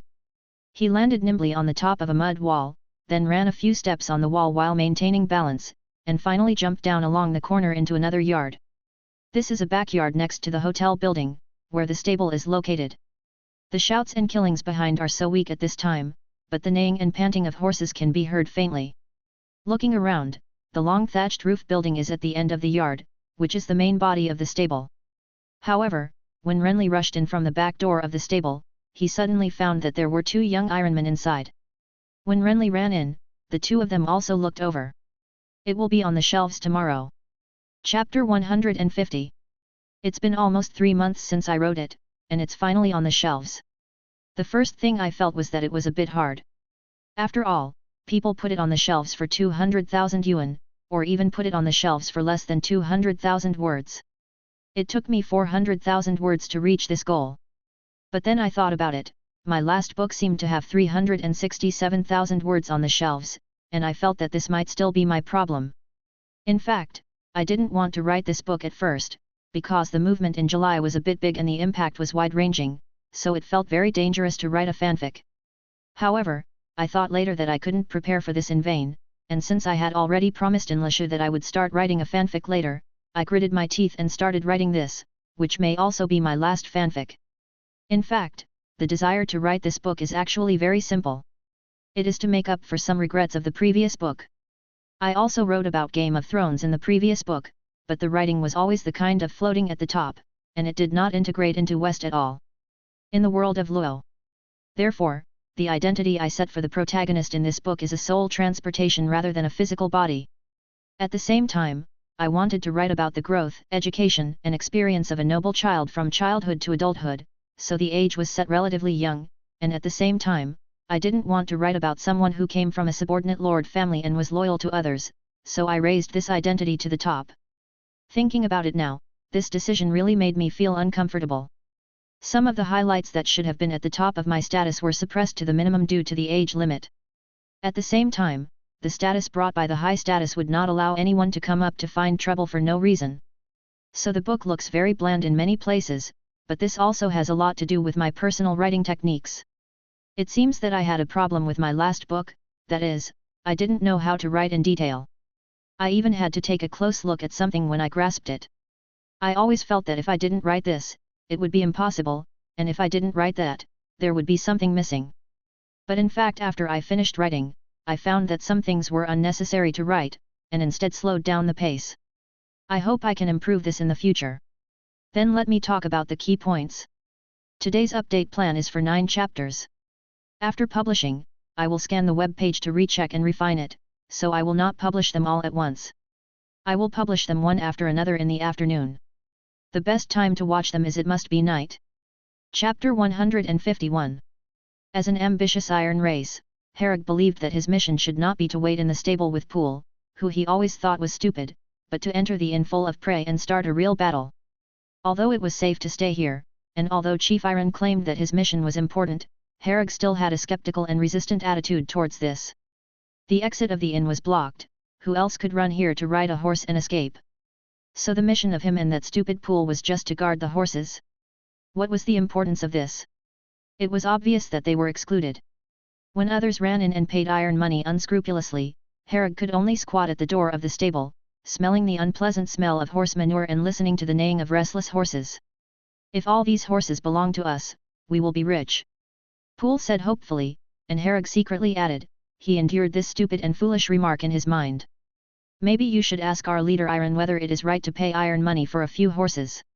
He responded with a cold snort. Forget it, the leader will hit me in the head if you say that. The other party replied in a silly voice. You are self-aware. Herrick secretly curled his lips when he heard it. Their group of people went ashore secretly in order to find out the news, but there was obviously no news in the remote fishing village, and there was no news in the hidden forest. So after thoroughly exploring the surrounding area, Lord Iron, who led them, decided to start with this hotel near the edge of the forest. There was a lot of people moving around in the hotel, so the news was relatively more informed. Under normal circumstances, this is a good method. However, the alcoholic leader Aaron Greyjoy seemed unwilling to accept that his brothers were commanding the fleet to fight the enemy, while he was only sent as an unimportant spy. So perhaps to vent his feelings or to pay some iron money, leader Aaron decided to use a tough attitude to inquire about the news instead of hiding it. In his heart, Herrick disagreed with this very much. Although this method was fun, it obviously had consequences. If anyone inside escaped and leaked their existence, they would probably not have a good ending. He would not forget that this was the territory of the lion. And it was an angry old lion.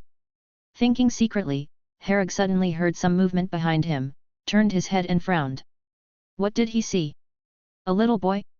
How did a child get out? The doubts in his heart did not make Herrick hesitate at all. The order issued by the leader of Aaron was not to let anyone go, so he turned his head to look at his companion beside him. Go and deal with him, Poole. I hate to attack children. Complaining like this, the strong iron man named Poole did not hesitate at all, but stood up with a long axe and strode towards the child. Seeing this, the boy with a messy black hair at ear level seemed very panicked. He took 2 steps back and turned around and rushed out of the back door of the stable. However, Herrick sneered secretly at this. There is a closed yard behind, where can you run to? Poor little guy. Watching Poole's back disappearing after chasing, Herrick thought secretly. These children in the Greenland are obviously different from the children in their Iron Islands. They lack courage. When they encounter danger, they will only cry loudly or flee in panic. Little do they know that in the face of real danger, running away cannot solve any problems. The only correct choice is to face it head-on. Herrick thought of a sentence his father told him before he left. This way, at least he can die bravely. He thought this sentence was correct, but it was actually his father's advice to him on how to deal with danger. He was very worried because there was no sea water on land. If he died here, could he return to the drowned god's palace of water and have fun with the mermaids? When he thought of this question, Herrick's mood became very bad unconsciously, and because of the child who just appeared, he thought of this matter that was very important to him, or to the Ironborn. Ironborn were born in the sea, and they must die in the sea. Obviously, Herrick didn't think there would be any unexpected situation, but he squatted at the door of the stable and waited for a while, but what he waited for was only a faint scolding and a sudden scream, which made him stunned and frowned. Can't even deal with a child? What a waste! Thinking so, he simply stood up, pulled out the short axe on his waist, and stepped towards the back door of the stable. The scream sounded familiar to him, but he thought it might be a child biting his arm or something like that, and he didn't think that his stupid but strong companion would be in any danger.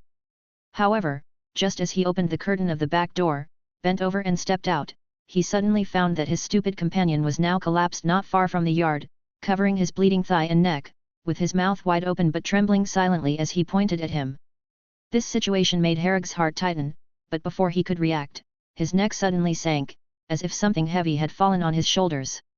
Following this was a rough feeling of a sharp object piercing his eyes, accompanied by a fierce pain, which made Harrog scream. He subconsciously swung the weapon in his hand towards his head, but it seemed to be swept away, and the sharp object in his eye was instantly pulled out. This pulling out brought a more intense pain, but Harrog did not have time to experience this pain. He suddenly felt a cold metal weapon piercing his neck fiercely, his throat was blocked, and even breathing became very difficult. The young Iron Man was forced to stop screaming, and the strength of his hand holding the weapon also dissipated instantly. The only remaining eye stared upwards with effort, but he could not see the attacker's face at all. He could only see a calf hanging on his chest. Judging from the size of the leg, it was obviously not an adult. At least he died bravely. This thought flashed through his mind again in a daze, and then his mind was swallowed by endless bitterness. What kind of bravery is it to die at the hands of a child? The important thing is, there is no sea here. The young Iron Man's body fell to the ground involuntarily with a thud, raising a cloud of dust, and the black-haired boy hanging on his neck also rolled on the ground in the direction of the fall to relieve the force, and finally stood up nimbly. The surrounding environment became quiet as a result. After standing there for a while and panting, the boy squatted down and wiped the blood stains on the dagger in his hand with the clothes on the corpse. Finally, he turned his fingers and put the dagger into his sleeves. Then he looked at the body of another Iron Man lying in a pool of blood not far away, staring blankly at the sky and dying quietly, and then turned his head and listened quietly to the movement outside for a while. Feeling that there was nothing unexpected, he stepped forward and ran towards the front of the stable. The series of battles seemed to last less than a minute, and the shouting and killing sounds from the direction of the hotel were still hazy and violent. Obviously, the Iron Men had not yet dealt with everyone inside. The boy thought that he had plenty of time, and he was thinking about whether he should just leave. However, when he walked to the front of the stable, everything he saw made him change color instantly. In the woods not far away, a group of Iron Men suddenly appeared, and the direction they were heading was the stable. Chapter 152. The attack on the hotel at the entrance of the forest ended in a complete victory for the Ironborn. Facing these ferocious and numerous enemies, the travelers in the hotel were no match at all. The whole battle seemed to last less than 10 minutes, and the noisy shouts and screams basically disappeared. At this time, the sky was bright and sunny, but it could not dispel the coldness of winter.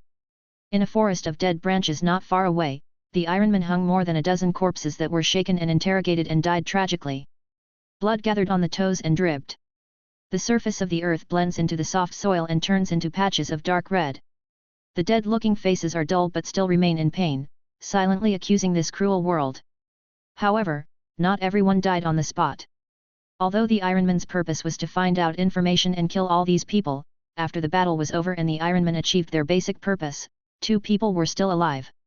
He pressed it to the front of the black-haired Ironborn leader who was sitting on a chair in the hotel. 2 people, one big and one small. The older one is a man who is covered in scars but still full of anger, while the younger one is a sloppy child who looks honest. This woman killed 6 or 7 of our best men, Chief Aaron. I don't think her identity is simple. As a grey-haired old Iron Man spoke, he kicked the silver-haired man who was tied up. The other party gave him a threatening look and received another slap in the face. No matter how simple she is just a woman. The black-haired Ironborn, known as the leader of Aaron, had a very obvious aquiline nose, and his black eyes glanced at the captives kneeling on the ground with interest. But her looks are pretty good. She killed a lot of us. A bald Ironborn next to him grinned, "Leave her to me, Aaron, and I will interrogate her properly. This is my prisoner." After hearing this, the old Iron Man glanced at the bald head displeasedly, causing the other party to spit. "I am doing it for your own good," hollered, "you are too old, this kind of woman but it can't be tamed." I believe that Hollard has dedicated her to me. The leader, Aaron, glanced at the bald head, so, it is better for me to do this interrogation myself. After saying this, he ignored the expression of this subordinate who had never been very convinced of him, and instead glanced at the sloppy boy next to the female prisoner. What's going on? When we went to the stable to check the horses, we found that he was about to climb over the wall and run away. A middle-aged iron man replied, there are 2 of our brothers in the backyard who had their throats cut, but the murderer was not found. So you suspect this kid did it? The unwilling bald iron man on the side heard this and said sarcastically, this is really rare. 2 good guys were killed by a kid whose hair has not yet grown. Who doesn't know and thinks that we ironmen are all a bunch of wimps? Shut up, Mulder, it's because I didn't find the murderer that I brought this kid here. The middle-aged ironborn glared at the bald man, then looked down at the black-haired boy. And I suspect that his identity is not simple. Look at his hands and neck. Ordinary farm children are not as tender as him. These words caused the leader of the black-haired ironborn to look away from the female prisoner's chest and turn to look at the boy. The more than 20 ironmen around, either sitting at the table or simply standing, also looked at the sloppy boy with his head lowered.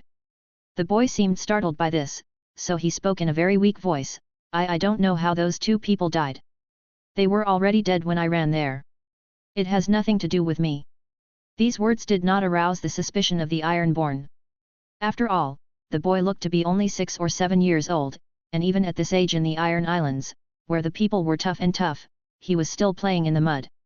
He wanted to kill him so cleanly. Something that 2 skilled ironborn players couldn't possibly do.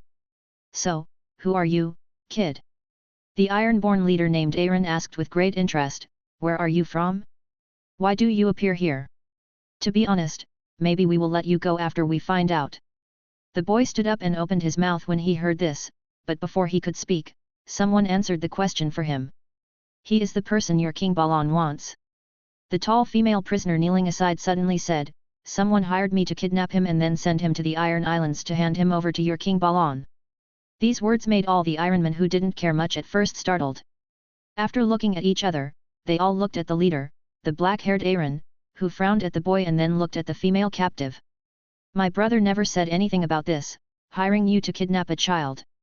He narrowed his eyes as he spoke, and you hired a woman who started fighting after seeing us?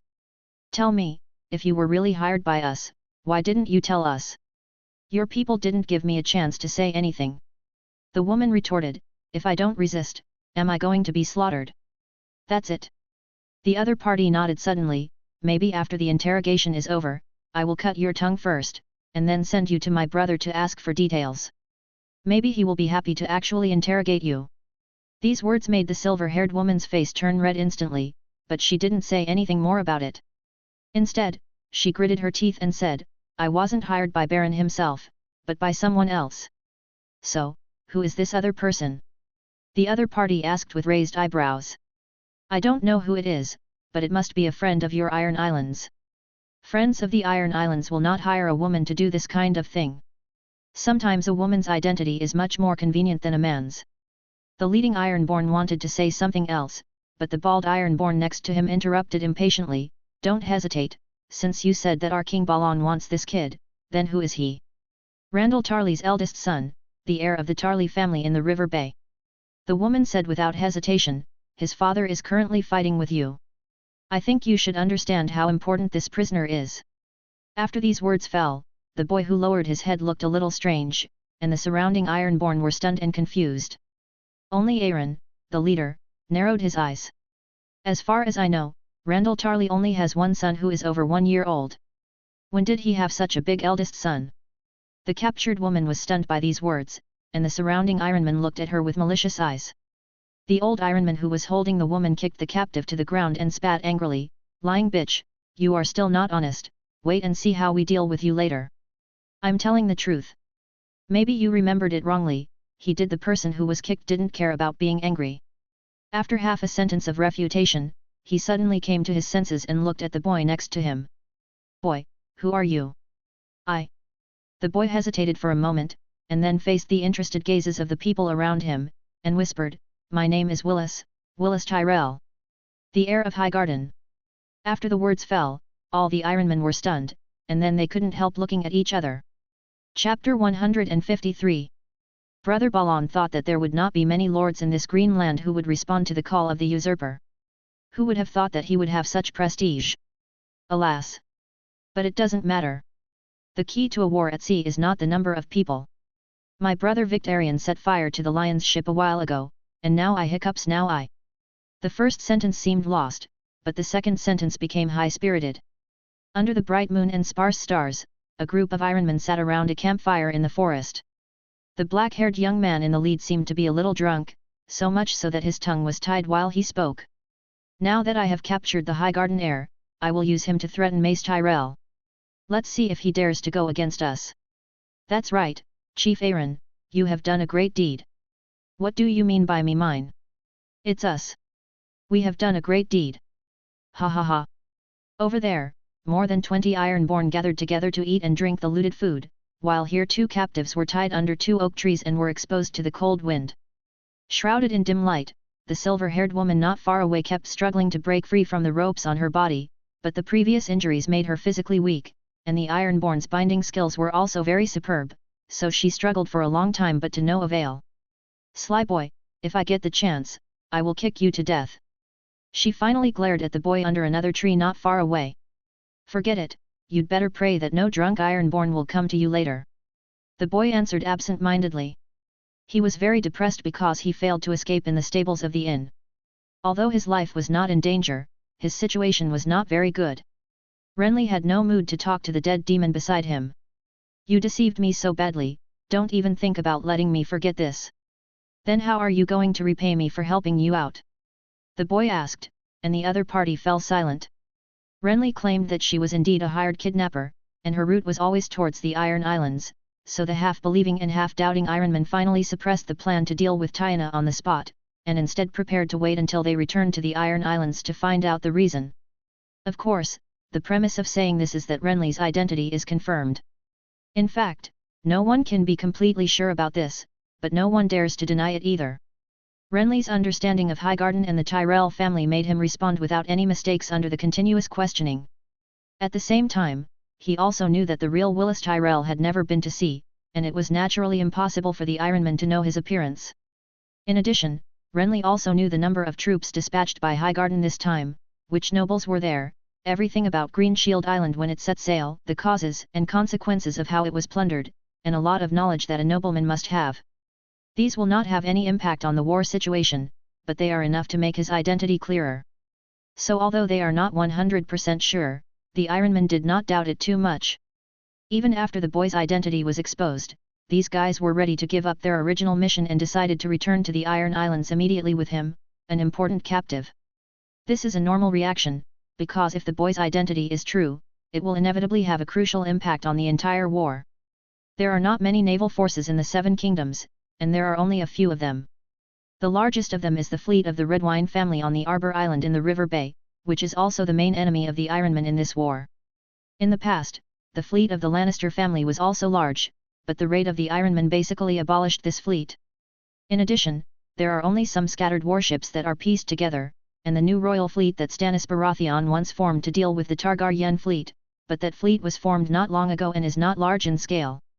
This is also an important reason for the Iron Islands to launch a rebellion.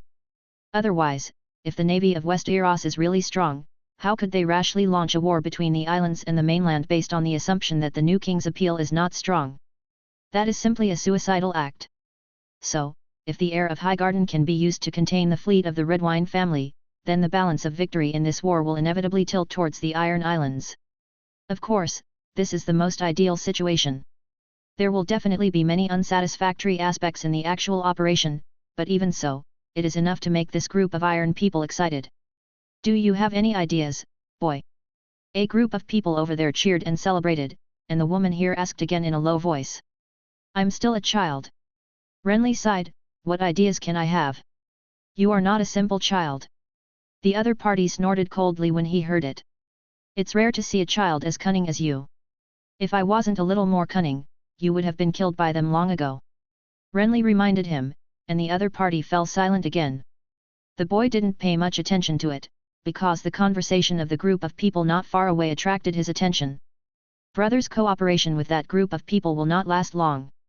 The leading Iron Man named Aaron was a little unrestrained after drinking too much, and his words became more and more unscrupulous.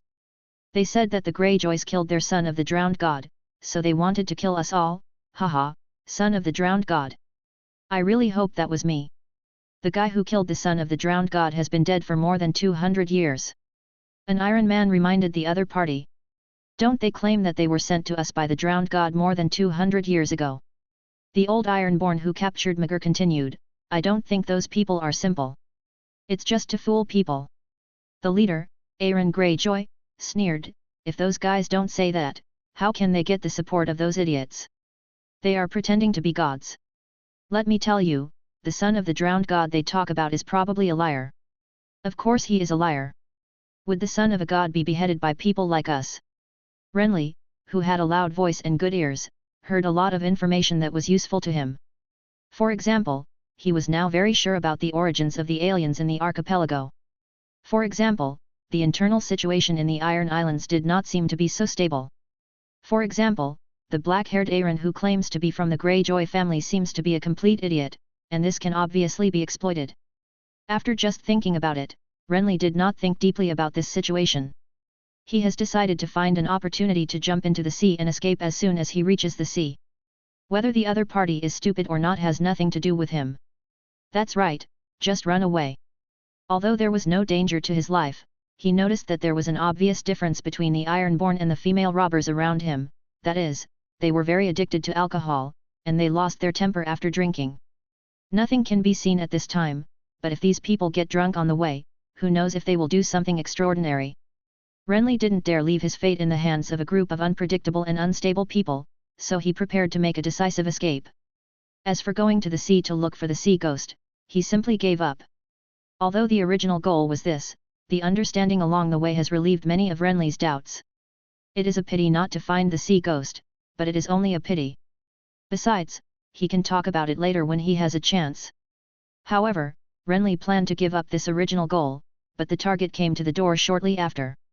Because they were not sure whether the silver-haired woman was an enemy or a friend, the Ironmen did not cause any trouble that night.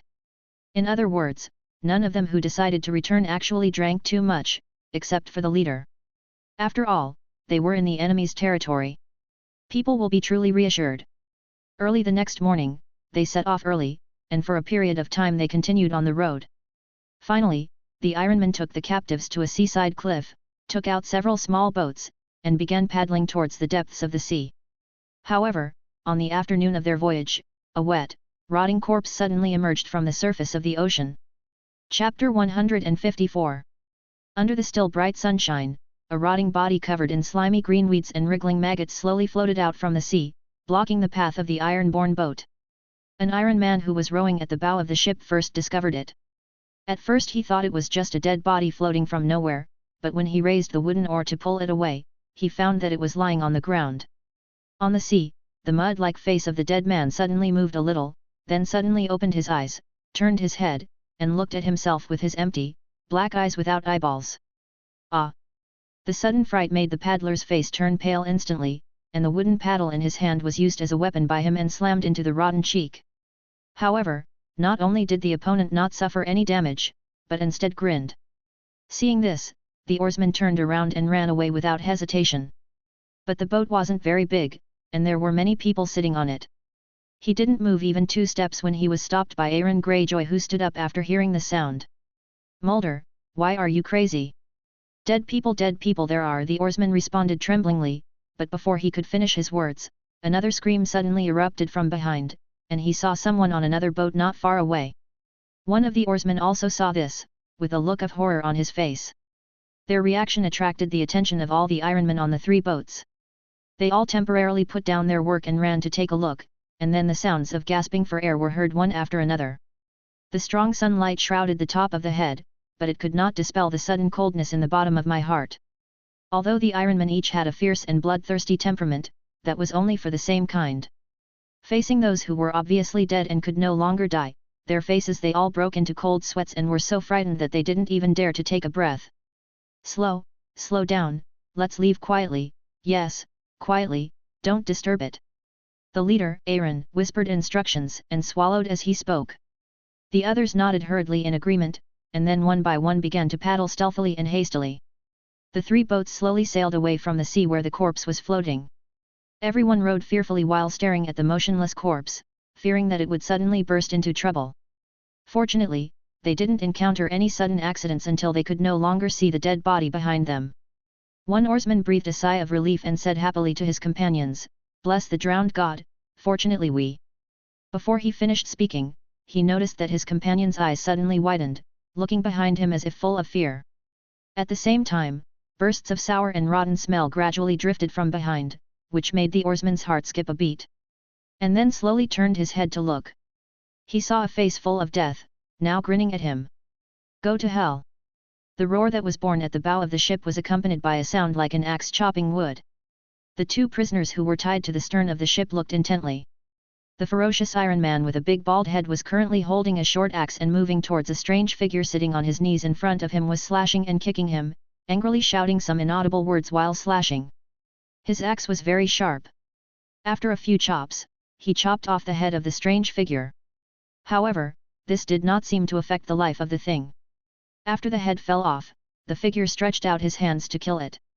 It took it and held it, and then the head in its hand grinned at the bald Iron Man. This seemed to directly make the Iron Man collapse. After trembling all over, the axe fell from his hand unconsciously. Then he screamed and turned around, leaping back into the sea with a pop. The other people on the boat stared at all this, and the Ironman on the other 2 boats had the same expression. At this moment, no one dared to move at all, but the smell of urine gradually spread. Until the headless rotting corpse slowly spoke and said a word. "Excuse me, how to get to Bai village?" The hole-like mouth on the head in his hand opened and closed, making a sound like a sea monster breathing. "The drowned god, save me!" After hearing this, an Ironborn screamed and imitated his previous companions, turning around and jumping into the sea. Seeing this, everyone else on the boat also jumped into the sea without hesitation. For a while, water splashed everywhere and there was a continuous popping sound. In the end, only the leader, Aaron, remained at the stern of the ship to guard the 2 important prisoners, trembling in response to the headless corpse stepping forward with a pale face. "No, I don't know." "Go away, we don't know anything." "Have no idea." "Yes, I don't know, we all," Elon replied tremblingly, but before he finished speaking, a childish voice suddenly sounded from behind. "Excuse me, do you know how?" The intrusion of this voice made Aaron's heart skip a beat, but he did not dare to look back. He could not help but curse the troublemaker in his heart. However, what happened next made him unconsciously stunned. "I saw the stinking headless corpse in front of me." After hearing the boy's words, I turned my head with my hands to look at him. A faint blue light seemed to flash in his empty eyes. Hal. That's right." The boy's voice continued to sound. Even though it sounded so childish, Aaron's racing heart suddenly calmed down a lot. "The Hal who lives in the same village as you went out to fight together. Do you know him?" The headless corpse was silent after hearing this, and seemed to think about it. Then the head in his hands said hoarsely, of course I know him. He was sent to the flowing water palace by the great King Rhodes himself. I really envy him for having such a good life." The information contained in the words made the boy understand it was obvious that the channel on the wrist was only connected to the world where Rhea was, and the other party was just Jaspi in that timeline. But at the same time, he also had another doubt. "What about you? How did you die?" "Storm. The god of storms can't do anything to the real iron race." The headless corpse laughed, and the mouth of the head in his hands opened and closed, and several maggots splashed out and fell on the chest of Iron opposite, and kept squirming. However, Iron did not dare to act rashly, but stood there stupidly, pretending that he did not exist.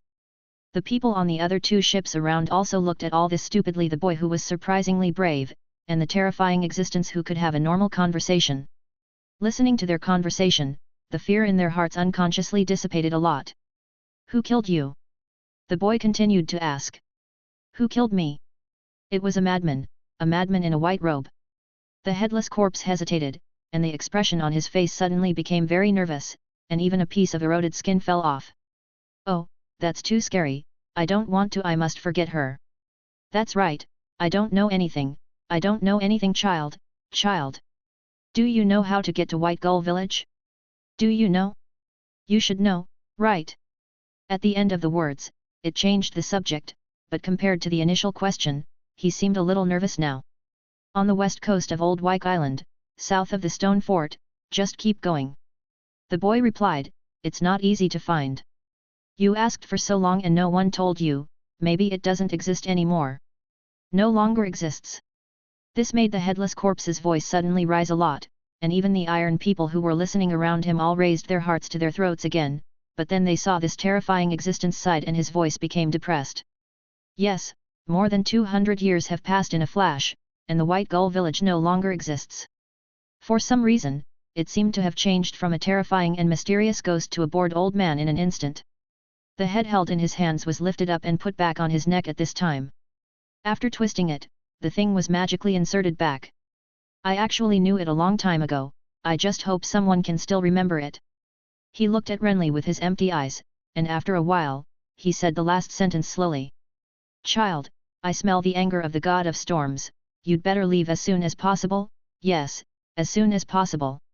A wave surged here, completely soaking the entire boat, and then when the waves subsided, the monster had disappeared. The tide was filled, the words ended, and the tense atmosphere dissipated, but no one spoke. The iron people who jumped into the sea and ran to the other two ships looked at each other, and finally all looked at the black-haired boy on the empty boat. Aaron Greyjoy, who was closest, also turned to look at the boy leaning against the stern, with lingering fear and full of suspicion. Boy, how do you know those things? His voice was still trembling. I read it in a book. The boy replied, Hal and Jasper of Gull Village are two iron pirates from Old Wyke Island. Their ships sailed to all places in the known world, plundered countless treasures, and finally buried them all on an unknown island. That's it? Aaron asked in disbelief. Yes, the boy nodded seriously, I originally thought that someone made up this story, but I didn't expect it to be true. Where is that island? The bald Iron Man who swam back because the monster disappeared approached and asked, the fear on his face basically subsided, but a hint of greed emerged faintly. I don't know, I feel that he may tell me next time I see him. Renly answered with a blink of his eyes. Does the White Gull village you mentioned really exist? Another Ironborn who swam back asked hurriedly, it seems to be not far from my home. That's what the book says, but I don't know if it exists or not, and I haven't been to the Iron Islands. You're not afraid at all?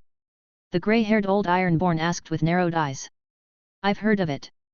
The boy replied, many merchant ships have encountered this Jasper, but it never hurts anyone. Heard of it? Why didn't you say it earlier? No one of you wants to listen to what I say. The matter was eventually left unresolved. After draining out the story that Renly knew, the Ironborn no longer paid attention to this brave child, and instead began to discuss the dead man just now. Each of them was still frightened and surprised, as if the door to a new world had been opened. Only the silver-haired woman beside him looked at Renly with suspicion, thinking that he was lying. After all, as a figure from more than 200 years ago, she had never heard of things like Hal and Jasper, pirates, and treasures. But she was shocked by the fact that the dead man could speak and seemed to be able to control the sea water. She even thought of her own gender issue, so she didn't think much about it and became a little distraught. Renly also ignored what the people around him thought of him. Thinking back to what the sea ghost said, his mind was very confused at this time. The madman in white robes killed her. With such obvious characteristics, he couldn't help but think of what it was. However, if it was really like this, she killed someone, then the so-called right path.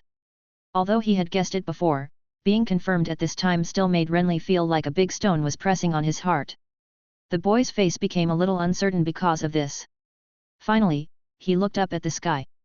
The cloudless sky didn't show the existence of the god of storms at all.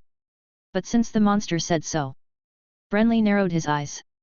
Originally, there was a dagger hidden in his sleeve, which he was going to use to cut the rope at night, but now he was in a bad mood, so he had a better idea. Chapter 155. Under the gloomy sky, the huge iron fleet sailing on the grey sea was like a group of black monsters moving slowly forward, with the bows breaking through the sea and scattering in all directions. A large number of white seabirds kept flapping and chirping around the sails with different patterns. The long ship at the head of the fleet had a sea monster figurehead and several sea monster sails. It was leading the way and looked majestic. On the edge of the deck of this ship, a tall middle-aged man in heavy black armor stood there quietly watching the sea ahead. Next to him was a grey-robed Iron Man who was as thin as a monkey, and was reporting the news in a low voice. Lord Euron has not sent any news. Maybe he still hasn't launched an attack on Seawall. Seawall is not easy to fight. The tall middle-aged man hummed and said, Jason Mullister is an excellent enemy. It will not be easy for Euron to win. The usurper Robert is currently in Lannister Harbor, but we have not found out any other useful information, and Lord Aeron has not sent any news. We underestimated the appeal of the usurper. The tall middle-aged man said, but it doesn't matter. What can a large number of people do? They have too few ships. King Balon sent a message, asking you to pay more attention to the drowned people in the fleet and not let them cause new trouble. When I defeat Redwine's fleet, I will pay special attention to them. As he said, his eyes looked at the hazy shadow of the island at the end of his sight again. The bay between Fairy Island and the mainland ahead was narrow and difficult to pass through, and according to the spies, the navy of the Reach was preparing to pass through there, which was an opportunity that the Iron Islands could not miss. So he planned to defeat the fleet of the Reach in one fell swoop, and if this battle went well, the independence of the Iron Islands would basically be declared a victory. But, feeling the cold sea breeze around him, the commander of the Iron Islands Navy named Victarion couldn't help but look up at the gloomy sky. After frowning for a while, he turned his head and ordered. Be ready to return at any time. Lord Aeron, this weather is a bit wrong. The boat sailing against the wind swayed with the turbulence of the sea surface. The bald Iron Man paddled hard and shouted loudly, his arms tense and his face full of tension. We won't encounter a storm, right? Shut up, Mud, there is no storm in this season. The black-haired Iron leader standing behind scolded. However, his heart had sunk to the bottom. As a nation that lives by the sea, the Ironmen are naturally very familiar with the signs of storms, and no matter how you look at it, the current environment seems very bad. However, if they really encounter a storm, these small boats will not be able to escape the fate of being overturned. We should be not far from Victorion's fleet. Aeron couldn't help but say, speed up, hurry up, don't hold back. The people around nodded hurriedly when they heard it. In this situation, the rough faces of the Ironmen were all tense, and no one had the mind to pay attention to the two captives in the corner, so naturally they couldn't know that the key to the problem was on this ship. The loud shouting of oars continued, and the bumpy boat sailed hard on the sea, slowly moving towards the Hope in the distance. Unfortunately, before they really saw the shadow of the fleet, the wind around them quietly intensified, and finally bursts of cold rain came with the wind. At this time, the sea below the ship was like an angry old horse. After being ridden by the Ironmen, it began to shake and struggle violently. The resulting turbulence made the three small boats in front and behind seem unstable and shaky. This increasingly obvious phenomenon made many Ironmen on the ship shout to cheer each other up, but the sound was difficult to penetrate the fusion of wind and sea. So when the first small boat was suddenly overturned by a huge wave, this encouragement was completely declared over, and all the Ironmen were already filled with despair. It didn't take too long, but the surrounding environment changed from calm to violent storms. In the chaotic and noisy climate, even standing up seemed particularly laborious, and it was even more difficult to open your eyes. Squinting at the embarrassed appearance of the Ironman, the boy tied in the corner of the boat smiled, then turned his head to look at the silver-haired woman who was soaked all over. Although we are enemies, I still hope you can survive. His voice was not loud, but it was still audible because the distance was close enough. The other party glared at him, thinking that this guy was saying something sarcastic, but then she opened her eyes wide, because she suddenly saw that the boy in front of her had broken free from the ropes on his body and stood up with difficulty in the rainstorm. Good luck. After throwing a dagger to the other party, the black-haired boy said the last sentence, and then tilted his head to look at the leading Iron Man who was bent over and hugged the mast at the bow. The guy had already discovered the abnormality at the stern, and was now yelling at the boy, but his words were swallowed by the storm, and Renly didn't care much about it. Originally, his purpose was to wait for these small boats to meet with the main force of the Iron Men before escaping, so that he might be able to defeat the Iron Men's fleet in one fell swoop, but the appearance of this storm was beyond his control. It's only been 2 days since we set sail and we've attracted a storm. Is this small probability calculated in seconds?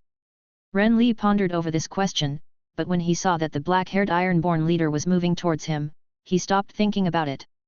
He ignored everything around him, stepped to the bow and jumped, and the short figure jumped directly into the sea with a splash. The sea water that hit him was cold and penetrating, but when his body descended below the sea level, the surrounding environment became much warmer, but this warmth soon dissipated under the coldness coming from all directions. Surrounded by sea water on all sides, the boy's thin mouth was tightly closed, and his strange ice blue eyes opened quietly at this time. Being soaked in sea water, the feeling was completely different from the initial discomfort, but it seemed that he was not affected too much. After diving for a while, Renly slid his limbs and began to shuttle in this ocean. After a while, he left the vicinity of the small boat. Then he shook his hands and turned to look up. The 3 small boats floating on the sea had now turned into 3 hazy shadows dotted in the dim sky. After watching quietly for a few seconds, a silver cod came from the bottom of the sea. The boy's open fingers swept over it, and a blue light suddenly appeared at the fingertips, and then spread to Renly's whole body. The boy's body twisted a few times in a trance, and then disappeared like smoke in the sea. Only a silver cod of the same appearance was left, circling for a while, and finally swung its tail into the dark depths of the ocean. The fish that looked exactly the same also followed closely and left. There were sea fish of different shapes coming from all directions, as if they had smelled something tempting and kept gathering. All of this was seen by the iron-born leader who was lying on the boat on the sea. He was horrified to see the boy turn into a fish, and to see countless sea fish flying towards him. Finally, he watched the countless schools of fish gather and blend together, like a vast tornado rising from the deep sea, or like a hideous and terrifying sea snake with black vertical scales, awakened by the iron-born, wandering in the sea under the boat for a while, and then swung its tail and came. Under the attack of the 2 types of storms in the sky and the sea, the boat was completely swallowed up by the sea water without surprise, and everyone on the boat was also swallowed up. Chapter 156. The dark sky became darker as it spread to the north, and finally turned into a pure ink color. At the end of the sight, the sea and the sky were one color, and there was a faint flash of thunder in the terrifying darkness. Suddenly, it seemed as if the sky had fallen. The sea breeze blew around, and the drizzling rain kept hitting the face, causing waves of itching. The sailors stood on the deck and looked at everything in the distance. They were trembling with fear, fearing that the terrifying storm would spread towards this side. Under their feet was a long ship with a grape sail, and behind this long ship were more fleets with the same emblem. Now this large fleet was docked in the waters south of the fairy island in the Western Territory, quietly waiting for the storm in the distance to disappear. The 3-masted longship at the front of the fleet was called the Queen of the Arbor.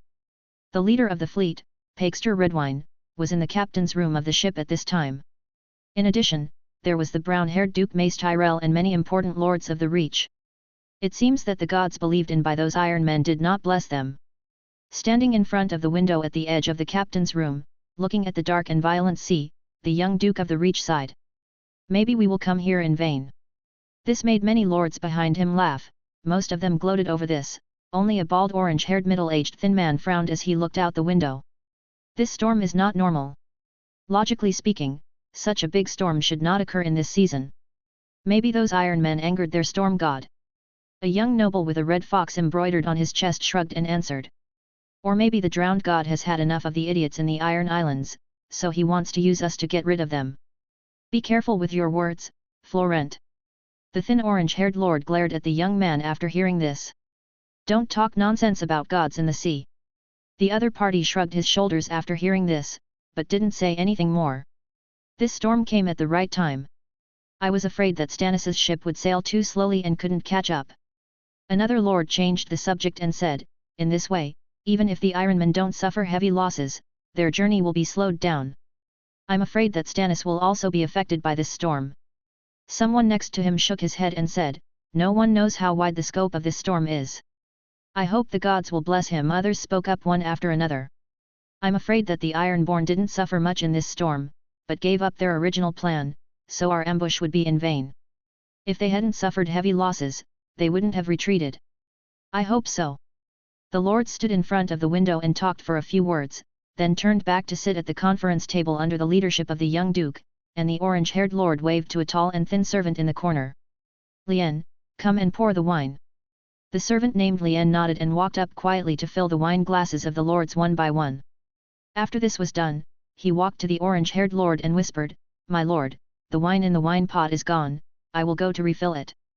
The orange-haired Earl Redwine waved his hand, and the handsome young servant bowed and left. Many river lords behind him were still discussing the war, but the young servant who walked out of the captain's room had a different expression from before. He looked up in the rain and looked at the dark sky.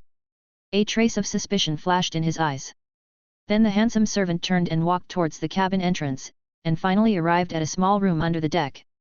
After looking at the young man who was lying unconscious in the corner and looked exactly like him, he frowned, and then suddenly felt something was wrong and reached out to grab it. He didn't see anything, but his wrist kept shaking, as if something was struggling wildly in his hand. However, this struggle did not affect the servant's movements. After finding some items in the room, he held the struggling heir in one hand, pushed open the door with the other hand, stepped out of the cabin, and murmured in a low voice, making a hoarse female voice. "Maybe this is a new clue, little guy. Your master is really hard to find." When the storm came, the huge fleet of the Iron Islands was not in the core area, but it was not completely out of the storm. Instead, it was affected by the storm to the left wing of the fleet, and more than 10 warships and hundreds of men were damaged. Fortunately, this loss was not too serious for the overall strength of the fleet. The fierce storm lasted all night. When the dark clouds in the sky dispersed and a touch of strong sunshine appeared, the Ironmen who escaped the disaster began to be busy salvaging the drowning and repairing the boats. However, while they were busy riding a large number of small boats to rescue people, one of them suddenly found a person who should not appear in their sight, so they hurriedly rescued him. "I sent him to get information, why did he come back?" Looking down at his brother with a swollen abdomen lying on the deck, the middle-aged man in black armor who hurried over frowned and asked, "Is there an accident?" No one answered this question. The drowned people on the ship were giving artificial respiration to the person involved with their mouths. On the other side, an Iron Man whispered, "We also rescued a strange woman, Commander, do you want to ask her?" The tall figure was about to nod when he heard the words, but the unconscious man lying on the deck suddenly opened his eyes. After bending down and coughing a few times, he suddenly vomited out a large amount of seawater. Then the commander of the Iron Fleet said, "The great drowned god has returned you to us, Aaron, what news do you bring?" His voice was loud, but perhaps his ears were filled with seawater, but there was no response to this question, so the fleet leader named Victorian asked again. The other party seemed to have heard what he said this time, so he raised his head, but the expression on his face was completely different from the wild and unruly brother in Victorian's memory. His blue lips trembled, and he trembled and said a word of fear. "Come. The drowned god punished us. We the sons of the drowned god are the true sons of the drowned god. I saw him, I offended him, we all the drowned god forgive me." After he said that, he started to kneel down and cry loudly, causing a trace of displeasure to flash across Victorian's resolute cheeks, while the long-haired drowned man who saved this guy narrowed his eyes. "Don't make fun of the son of the drowned god. He already died 240 years ago. It is true."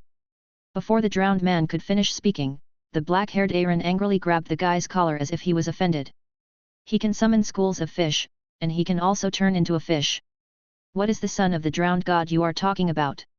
These words made many onlookers frown, but after hearing the words, the drowned man's face suddenly became suspicious. His brown eyes kept looking at the young face in front of him.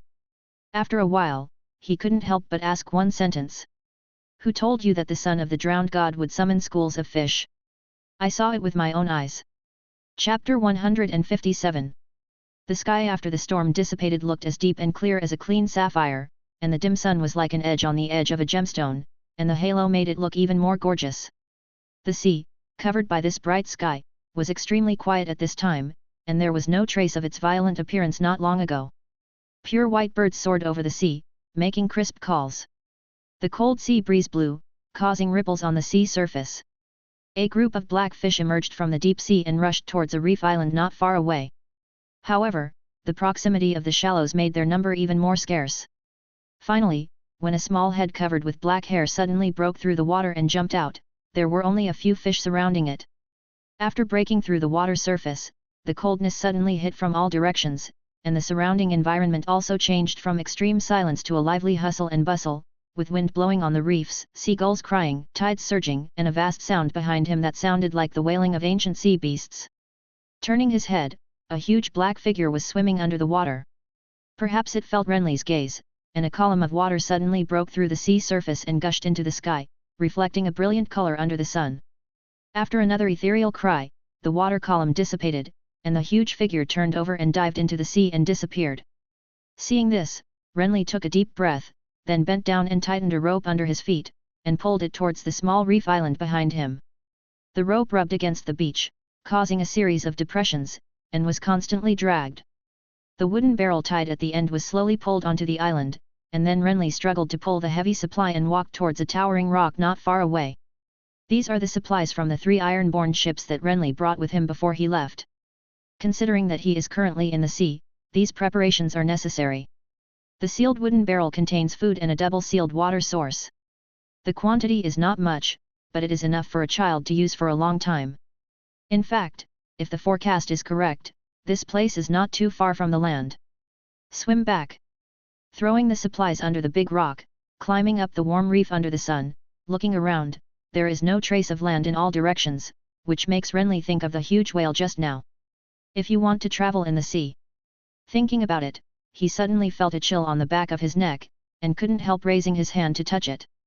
A touch of slippery touch immediately entered the palm of his hand. Renly frowned, then grabbed the thing and pulled it hard, and a small brown-black octopus with a big head and many limbs came into his eyes. After the octopus was caught, its big head did not move, but a sticky tentacle wrapped around Renly's wrist and kept rubbing, looking very close. This thing looks ugly and disgusting at first glance, but Renly is not unfamiliar with it. While wandering in the sea, his left hand accidentally attacked once, and the target was the octopus in front of him. At the same time, the effect after the attack was not replacement, but alienation. However, unlike the previous mouse, this octopus did not show any special abilities after alienation, except being smart enough. The slippery touch in his hand made Renly's eyelids jump, but at the same time he could feel a feeling of admiration coming from this ugly guy with limbs moving around. This feeling was like smelling a smell or touching a temperature with fingers. It was a kind of instinctive perception that made Renly think of the psychic heart characteristics that he had not triggered since he got it. It's a pity that it's not very useful, he thought secretly. The emotions conveyed by this octopus were like a child meeting his biological parents, but Renly's current idea was whether to keep this thing and chop it up and feed it to the dog for experiments after landing. But after thinking about it, he gave up the idea and threw it into the sea. This was not to throw it away, but to let it go back to the sea to survive. In the previous journey under the ocean, Renly had found that he didn't need to worry about it. The octopus could always follow him. Even if he accidentally fell behind, he didn't know why he could come all the way here. It seemed to really treat him as his father. Renly hoped that this tracking ability was not its only ability after the alienation, or that the target of tracking was not limited to himself, otherwise it seemed to have no other use except for experiments. However, although he had no time to observe carefully, Renly also confirmed a situation because of this, that is, all the monsters created by the mark seemed to have no hostility towards him, whether they were replaced or alienated. Maybe I can form a monster army through this. He touched his chin and thought so, but felt that this idea was a bit unreliable, so he stopped worrying and began to pay attention to what was in front of him. The sun-shrouded reef island was in sight, and there was nothing much to see. Renly took off his wet cotton shirt and pants and placed them on the rock to dry, ready to wait until the coldness in his body dissipated before continuing on his journey. But before that, he also needed to fill his stomach. Thinking of this, he jumped off the rock, opened the wooden barrel, rummaged around inside, and took out a hard salted fish. Then he sat down on the sand and started to bite it. Feeling the salty smell gradually spreading in his mouth, the boy's eyes narrowed unconsciously, and he couldn't help but think of the news he had heard before. Ancient people, transsexuals, sea ghosts, white robes, madmen, her. Although the war was still going on at this time, Renly felt that compared to the changes in the world, the current war seemed to be unimportant. In other words, this war was obviously affected by the changes in the world. How many other things will be affected in the future? He couldn't help but think of this question. In other words, the current changes are obviously caused by him, the real-time traveler, but what about the future? What will he bring to the world in the future? Is it good or bad? My own golden finger. Eating the food absent-mindedly, Renly had many thoughts for a while, but after filling his stomach, he had no time to think about these problems anymore. Instead, he was preparing to set off. The surrounding sea breeze was blowing, the waves were rising and falling, but everything remained unchanged. The ubiquitous cold made everyone shiver, but since the last time he ate a dragon egg, Renly's resistance to cold had been greatly enhanced, so although he had goosebumps all over his body, he did not feel unbearable. And when he jumped into the sea again, he felt a contrasting warmth wrapping around him from all directions.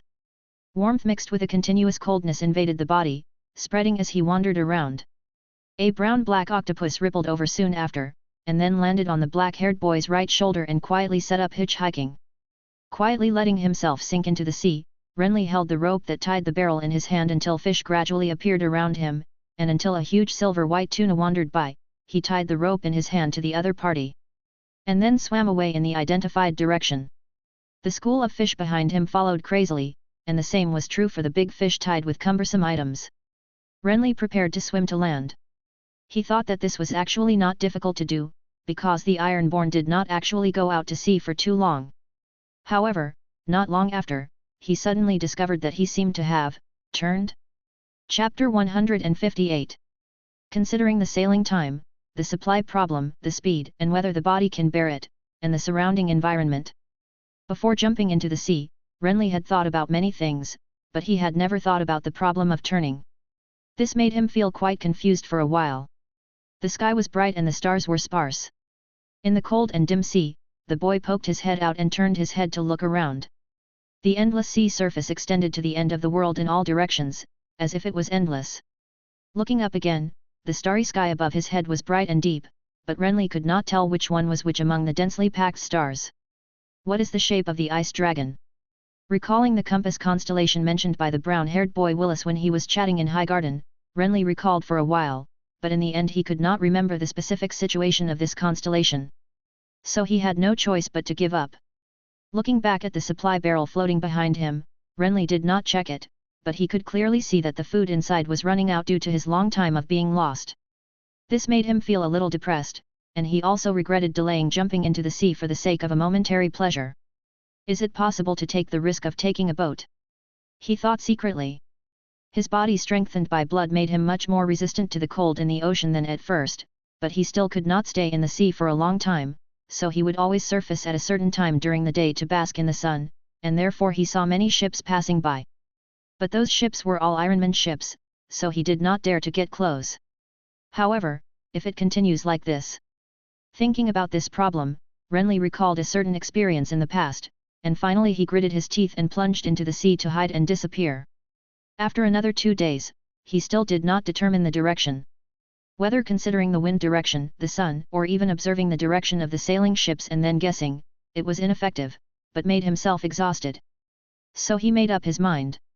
So the next day, when a single-masted clipper with a nettle whip flag slowly approached from the distant sea shrouded in morning mist, a sailor on the ship suddenly found the figure of a boy holding a wooden barrel floating on the sea ahead. Strange, how come there is a child in the water here? After glancing at the short figure, an old Iron Man with a grey beard muttered to himself, but he turned around and walked to the stern to find a rope without hesitation, and shouted, "A kid fell into the water, come here, help me get him out." After hearing this, a young black-haired Iron Man immediately ran over, looked closer, and asked in confusion, "How come there is someone here? Maybe he came from the storm a while ago. Is he one of us? We'll know when we get him out." As they talked, they signaled the helmsman to move slightly, and let down the rope after getting closer, but the little guy floating in the sea holding a wooden barrel did not look at the rope, but yelled at the sailors on the ship. "Which side are you from?" There seemed to be a hint of nervousness in the childish voice, but the people on the ship sounded familiar and friendly, because the other party's words clearly had an Iron Islands accent. "Who cares which side we are from, boy? If you don't want to die, climb up quickly." The old sailor with grey beard cursed with a smile, and some busy sailors around him also laughed. "If you don't tell me, I won't go up." The boy responded loudly, "There is a war here, who knows if you are enemies? If you are enemies, you would have shot an arrow at you long ago, boy." The black-haired young sailor shouted back at him impatiently, "Hurry up, we are in a hurry to get on the road. Are you really one of us? You are blind. Don't you see what is painted on the sail? A whip, what can it be? That is the family emblem of our Lord Tawny, boy, Lord Tawny of Oak Island. Don't say you haven't heard it. Besides, you can't hear how people on our island speak. I am from Old Wake Island, but I don't know what Oak Island is." The boy muttered, but he hurriedly climbed up along the rope. So the rescue sailors went back to their respective places. Many people on the ship didn't pay much attention to the drowning kid with an Iron Islands accent. Only the grey-bearded old man asked curiously. You are so young, who brought you here? I am the squire of Sir Harlow, of course I have to follow my master to the battlefield. The boy leaned against the edge of the boat and looked at the old Iron Man vigilantly. Why are you asking this? Here is Harlow. The old Iron Man frowned when he heard this. Do you know him? The boy asked back.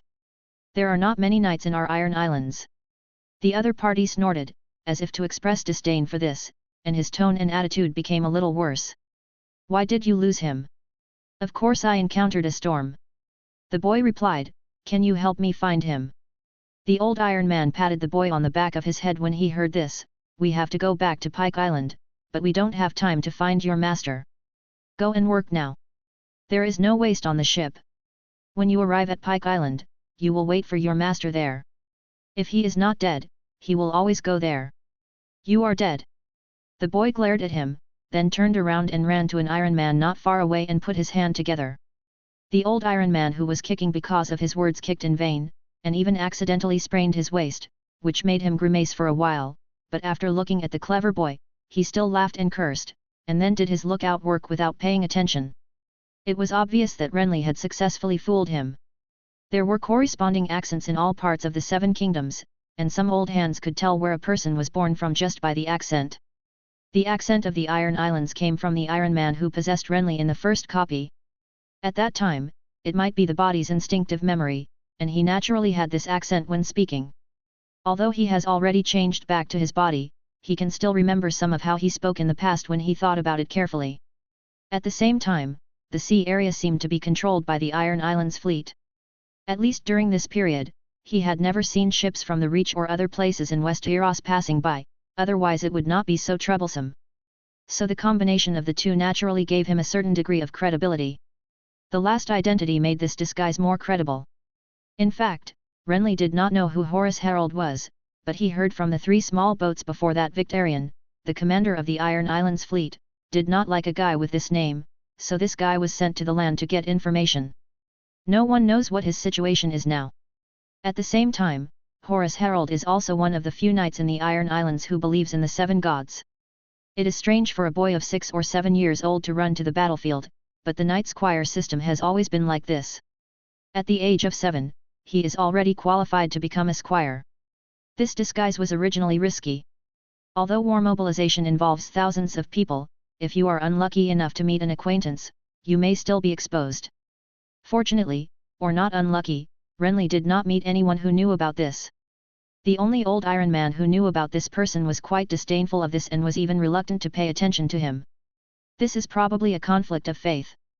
Renly guessed secretly, but he was happy to see it happen. So in the sea area of Fairy Island in the west, when the 2 sides of the war initially launched a tentative attack, no one thought that a Baratheon royal boy had already boarded an Iron Man ship and headed towards the base camp of the Iron Islands. It was a bit difficult to find the way back by yourself. After asking around, it seemed that you were already far away from the mainland without realizing it, so Renly's plan was to first arrive at Pike Island in the archipelago, and then find a way to take a boat to the land there. This process must be very troublesome, but after realizing that he could not find the direction in the sea at all, the distance was far, and the supplies were really not much, Renly could only take this risk and move forward. At the same time, he also looked forward to the outbreak of the storm curse, which might directly determine the outcome of this war. Unfortunately, there were only a few cloudy days, let alone storms, which disappointed Renly for a while, and he really couldn't figure out how the curse worked. There were no twists and turns on the way.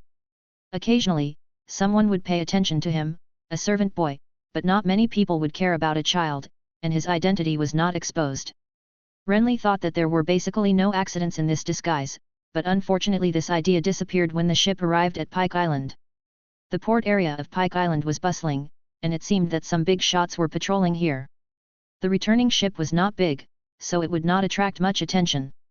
However, as the ship slowly approached the port, Renly suddenly felt his left wrist warm. At the same time, in the unloading area of the port, a middle-aged man with black hair and black eyes frowned, and then suddenly looked over. Chapter 159.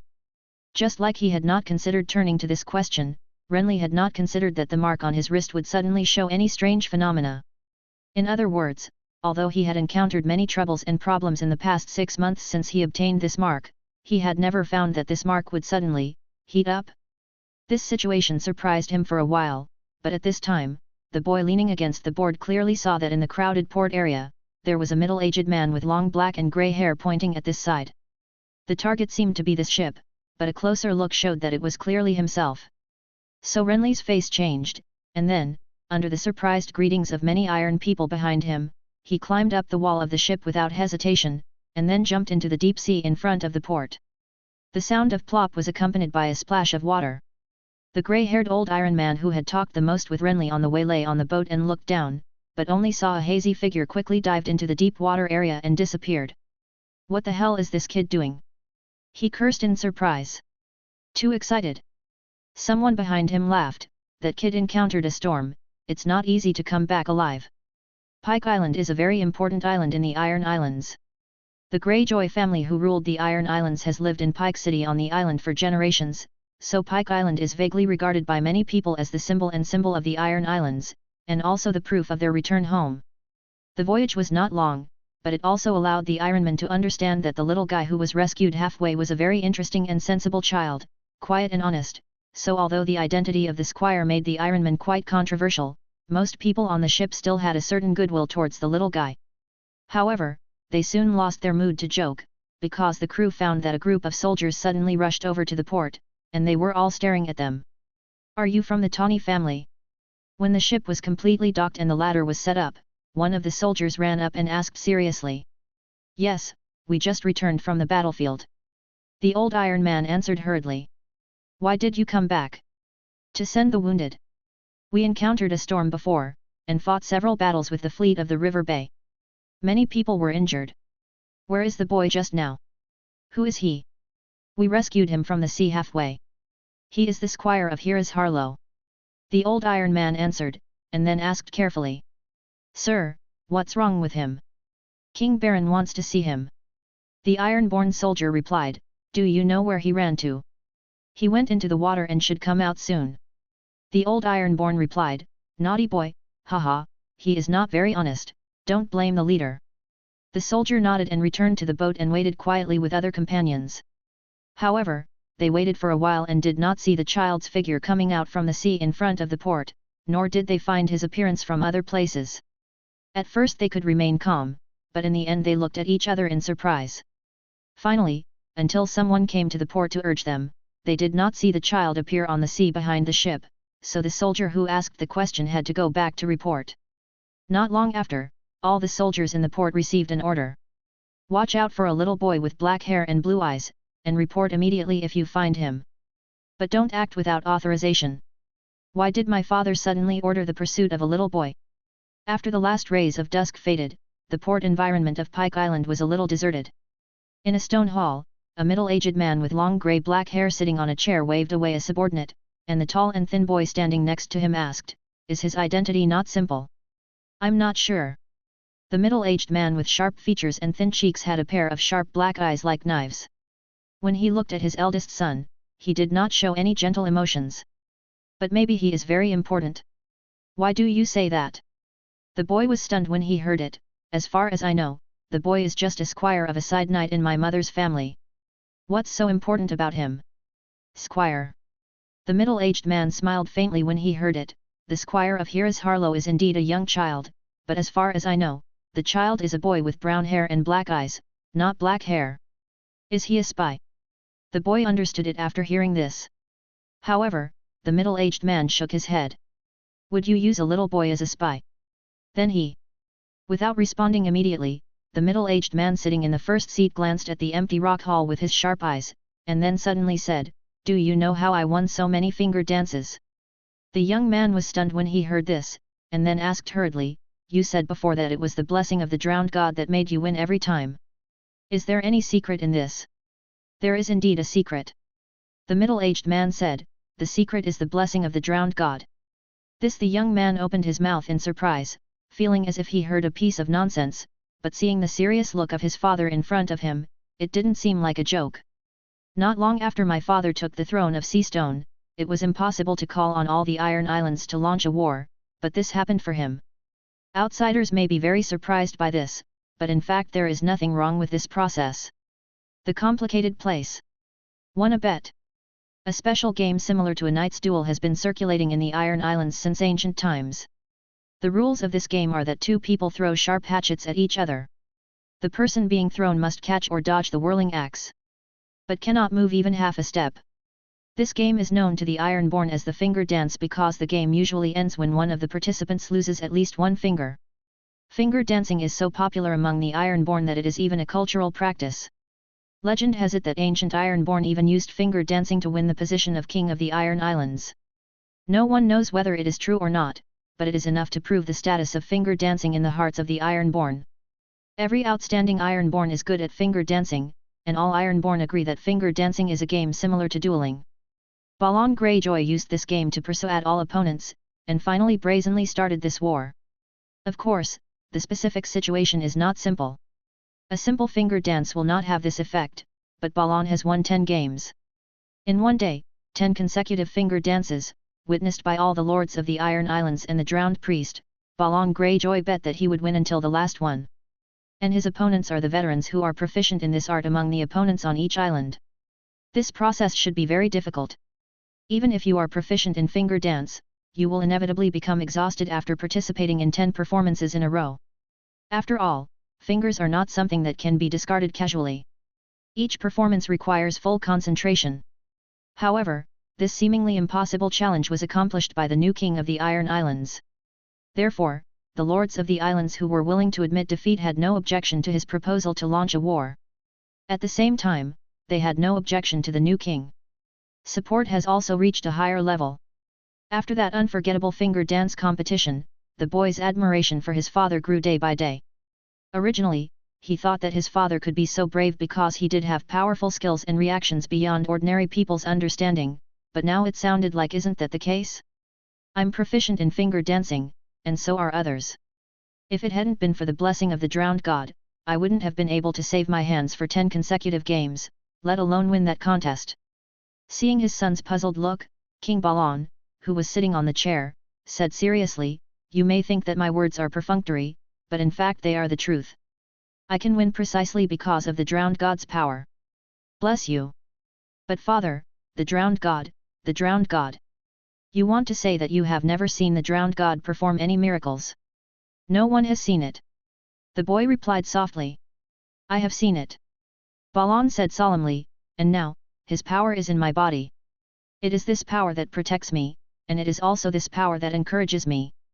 The great drowned god is in his palace of flowing water. Urges us to restore the ancient ways, so as long as I work hard for this goal, his blessing will always be there."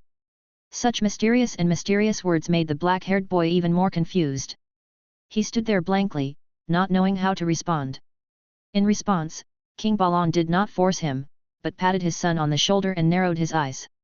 "When did you attract the attention of the drowned god?" He thought of the captain who violated his orders and went to sea without permission before the war broke out. Balon admires the ancient roads very much and believes that only the ancient roads are the basis for the survival of the Iron Islands. Therefore, after taking the sea stone position, he set himself the goal of restoring the ancient roads and freeing the Iron Islands from the constraints of the rules of the unified kingdom. But his initial plan was to unify the major forces on the island, twist them into a rope, and accumulate strength before finally launching a war. However, after beheading the captain who disobeyed his orders, he suddenly changed his mind. He could clearly feel the existence of the drowned god's will, and he could also feel that the drowned god was constantly urging him to start the ancient path. He could also feel that every time he thought about how to restore the ancient path, and every time he worked hard for it, at this time, a kind of power will emerge from the bottom of his heart, making his condition better and better. As a result, he was able to quickly integrate the divided situation in the Iron Islands, so he was able to successfully reach a cooperation agreement with the drowned people who suddenly appeared on the island, and then the war broke out. The drowned god was protecting him, Balon was convinced of this, and this made him more excited and confident than any other incentive. "So this war. What does this have to do with that boy?" His son's words interrupted Balon's meditation. After thinking for a while, he said, "A few days ago, Aaron came back and claimed that there was a boy who could call fish schools and turn into a fish. He said that he was the son of the drowned god." "Uncle Ellen's nonsense. The young man heard the words and said disapprovingly, "Is he and the drowned people the only ones who believe this?" "No." Balan stared at his son's face, "I believe it too." The young man was startled again when he heard this. "I didn't believe it at first, but now I believe it." Baron said some fanatical words in a calm tone. "I felt him, I looked him in the eye, I am sure that boy is the second gift from the drowned god, or he is the one who brought the drowned god's blessing. You have to believe, Roderick, the drowned god is watching us, and the ancient road will surely revive." The black-haired boy named Roderick nodded blankly after hearing this, feeling that he could no longer understand his great father, and this feeling reached its peak after the other party's next sentence. "But if the war doesn't go well, Roderick?" Baron was silent for a while, then lowered his voice and said, "You have to chop off my head before the enemy." Chapter 160. A white flying bird was released by a black-haired, blue-eyed boy in a beautiful castle tower, soaring in the night, flapping its wings toward the north. At sunrise and sunset, it occasionally falls to the ground and uses its mouth to peck at some grains and grass seeds remaining on the surface of the land. This behavior does not make it eat anything, but it seems to fill its stomach. It will also land in front of lakes and streams to drink water. However, this behavior seems to have no other use except making the whole body heavy and seriously affecting its flight. It seems that it has never succeeded in drinking a drop of water. But this does not prevent the flying bird from continuing to soar in this strange but familiar world. It seems that there is a special power in the body that allows it to continue to have vitality without worrying about being thirsty and starved to death. At the same time, it comes from instinctive memory. It needs to find its home, and then it needs to feed those few animals. The children it places in its nest are the instincts engraved in the deepest part of its soul. It must nurture them into adulthood. So it kept flying, flying over the mountains, over the wilderness, over towns, over farmland, until the vast and beautiful sea suddenly appeared in its sight, and a familiar feeling emerged spontaneously. It knows that home is not far away, which makes it more and more excited, and the flapping of its wings becomes more and more powerful. It's just that flying over the ocean for a long time is not easy, and it will be very tired, so when it saw some ships appearing on the sea, it changed its direction slightly and prepared to rest there. But just as it got closer, an arrow suddenly shot from the boat, instantly nailing its wings to the wood. Therefore, it whined and cried, trying to break free of its wings, and then quickly returned to the home it was about to arrive, deeply avoiding this dangerous world. Unfortunately, its efforts were ineffective. The arrows nailed to its wings were very strong, and the constant struggle had no other effect except to make it feel bursts of pain and make it weaker. So in the end, it could only watch as it was bitten in the mouth by a human, and then caught in the hands of a human and handed to another human. It has seen many people before, but those people were very wary of it. However, at this time, these people did not seem to be afraid of it running away. This is normal. Its wings are broken, so how can it run away? But even so, it still didn't give up its struggle. It doesn't want to be eaten as food by these evil humans, or tortured to death as a toy. It hopes to return to the blue sky, hopes to return to its nest as soon as possible, and then nourish its children. Its struggle was successful, and it managed to break away from the rough human hand, but the damage to its wings caused it to fall involuntarily to the surface of the ship. It was desperate about this, and something even more desperate happened later. It was grabbed by the human, and then its head was crushed. The survival instinct made it full of fear of death, but later it discovered that it did not really die, but became a special existence and integrated into the body of the human who pinched itself to death. It can feel all the thoughts of this human being, and at the same time it is quickly infected, changed and shaped by these thoughts. It begins to understand what the ancient road is, it begins to understand the burning, killing, and plundering of humans, and it begins to be influenced by them. Takes up all. But everything in the past was washed away and became weaker and inconspicuous, and the children who had been missing it were quickly forgotten into the corner of memory. It became an ancient road, or in other words, it became a way of burning, killing, plundering, and preying on the weak. It was affected by this human being, but this human being seemed to have changed because of it, so the human being began to make up his mind to go to an island to grab some things so that he could go back and improve his family's living conditions. Man succeeded, but he also failed. Because he broke the rules, he was beheaded. Living in this human body, it also faces the threat of death, but at this time it no longer has the fear of death, or in other words, it no longer knows what fear is. At this time, it is just an ancient path, and the ancient path is it. So when it discovered that it had not dissipated due to the death of the human being, it directly got out of the human body and rushed towards the other human being who defeated this human being. In the ancient way, only the weak will be killed, and the murderer will naturally be the strong. The ancient path likes the strong. It later discovered that the newly possessed human being was indeed a strong person, and its thinking was perfectly synchronized with it, so it, which was still very weak, grew rapidly in the human body. What humans do invisibly nourishes it, and while it grows stronger, it replenishes humanity. This seems to be a healthy cycle. It feels that if it can continue like this, then it will become more powerful, fearless, and even it will occupy the entire world. However, the appearance of a familiar boy later wiped out all of this confidence. It's torn apart. It was divided into two halves, one half still lingering in the human body, while the other half was involuntarily absorbed and controlled by the boy. The other half of its will had no resistance in front of the boy and was completely torn into pieces. Shattered half of it disappeared. The only remaining half made it feel all this, and it was full of fear about it, and even more despairingly discovered that although the separated half had made it unable to feel it, it was still restricted by that half. Half of the nutrients provided by humans were thus taken away. Although it was still closely connected with humans, it found that another will had locked itself up. Its thoughts, its past, its existence, everything, were all exposed in front of that will.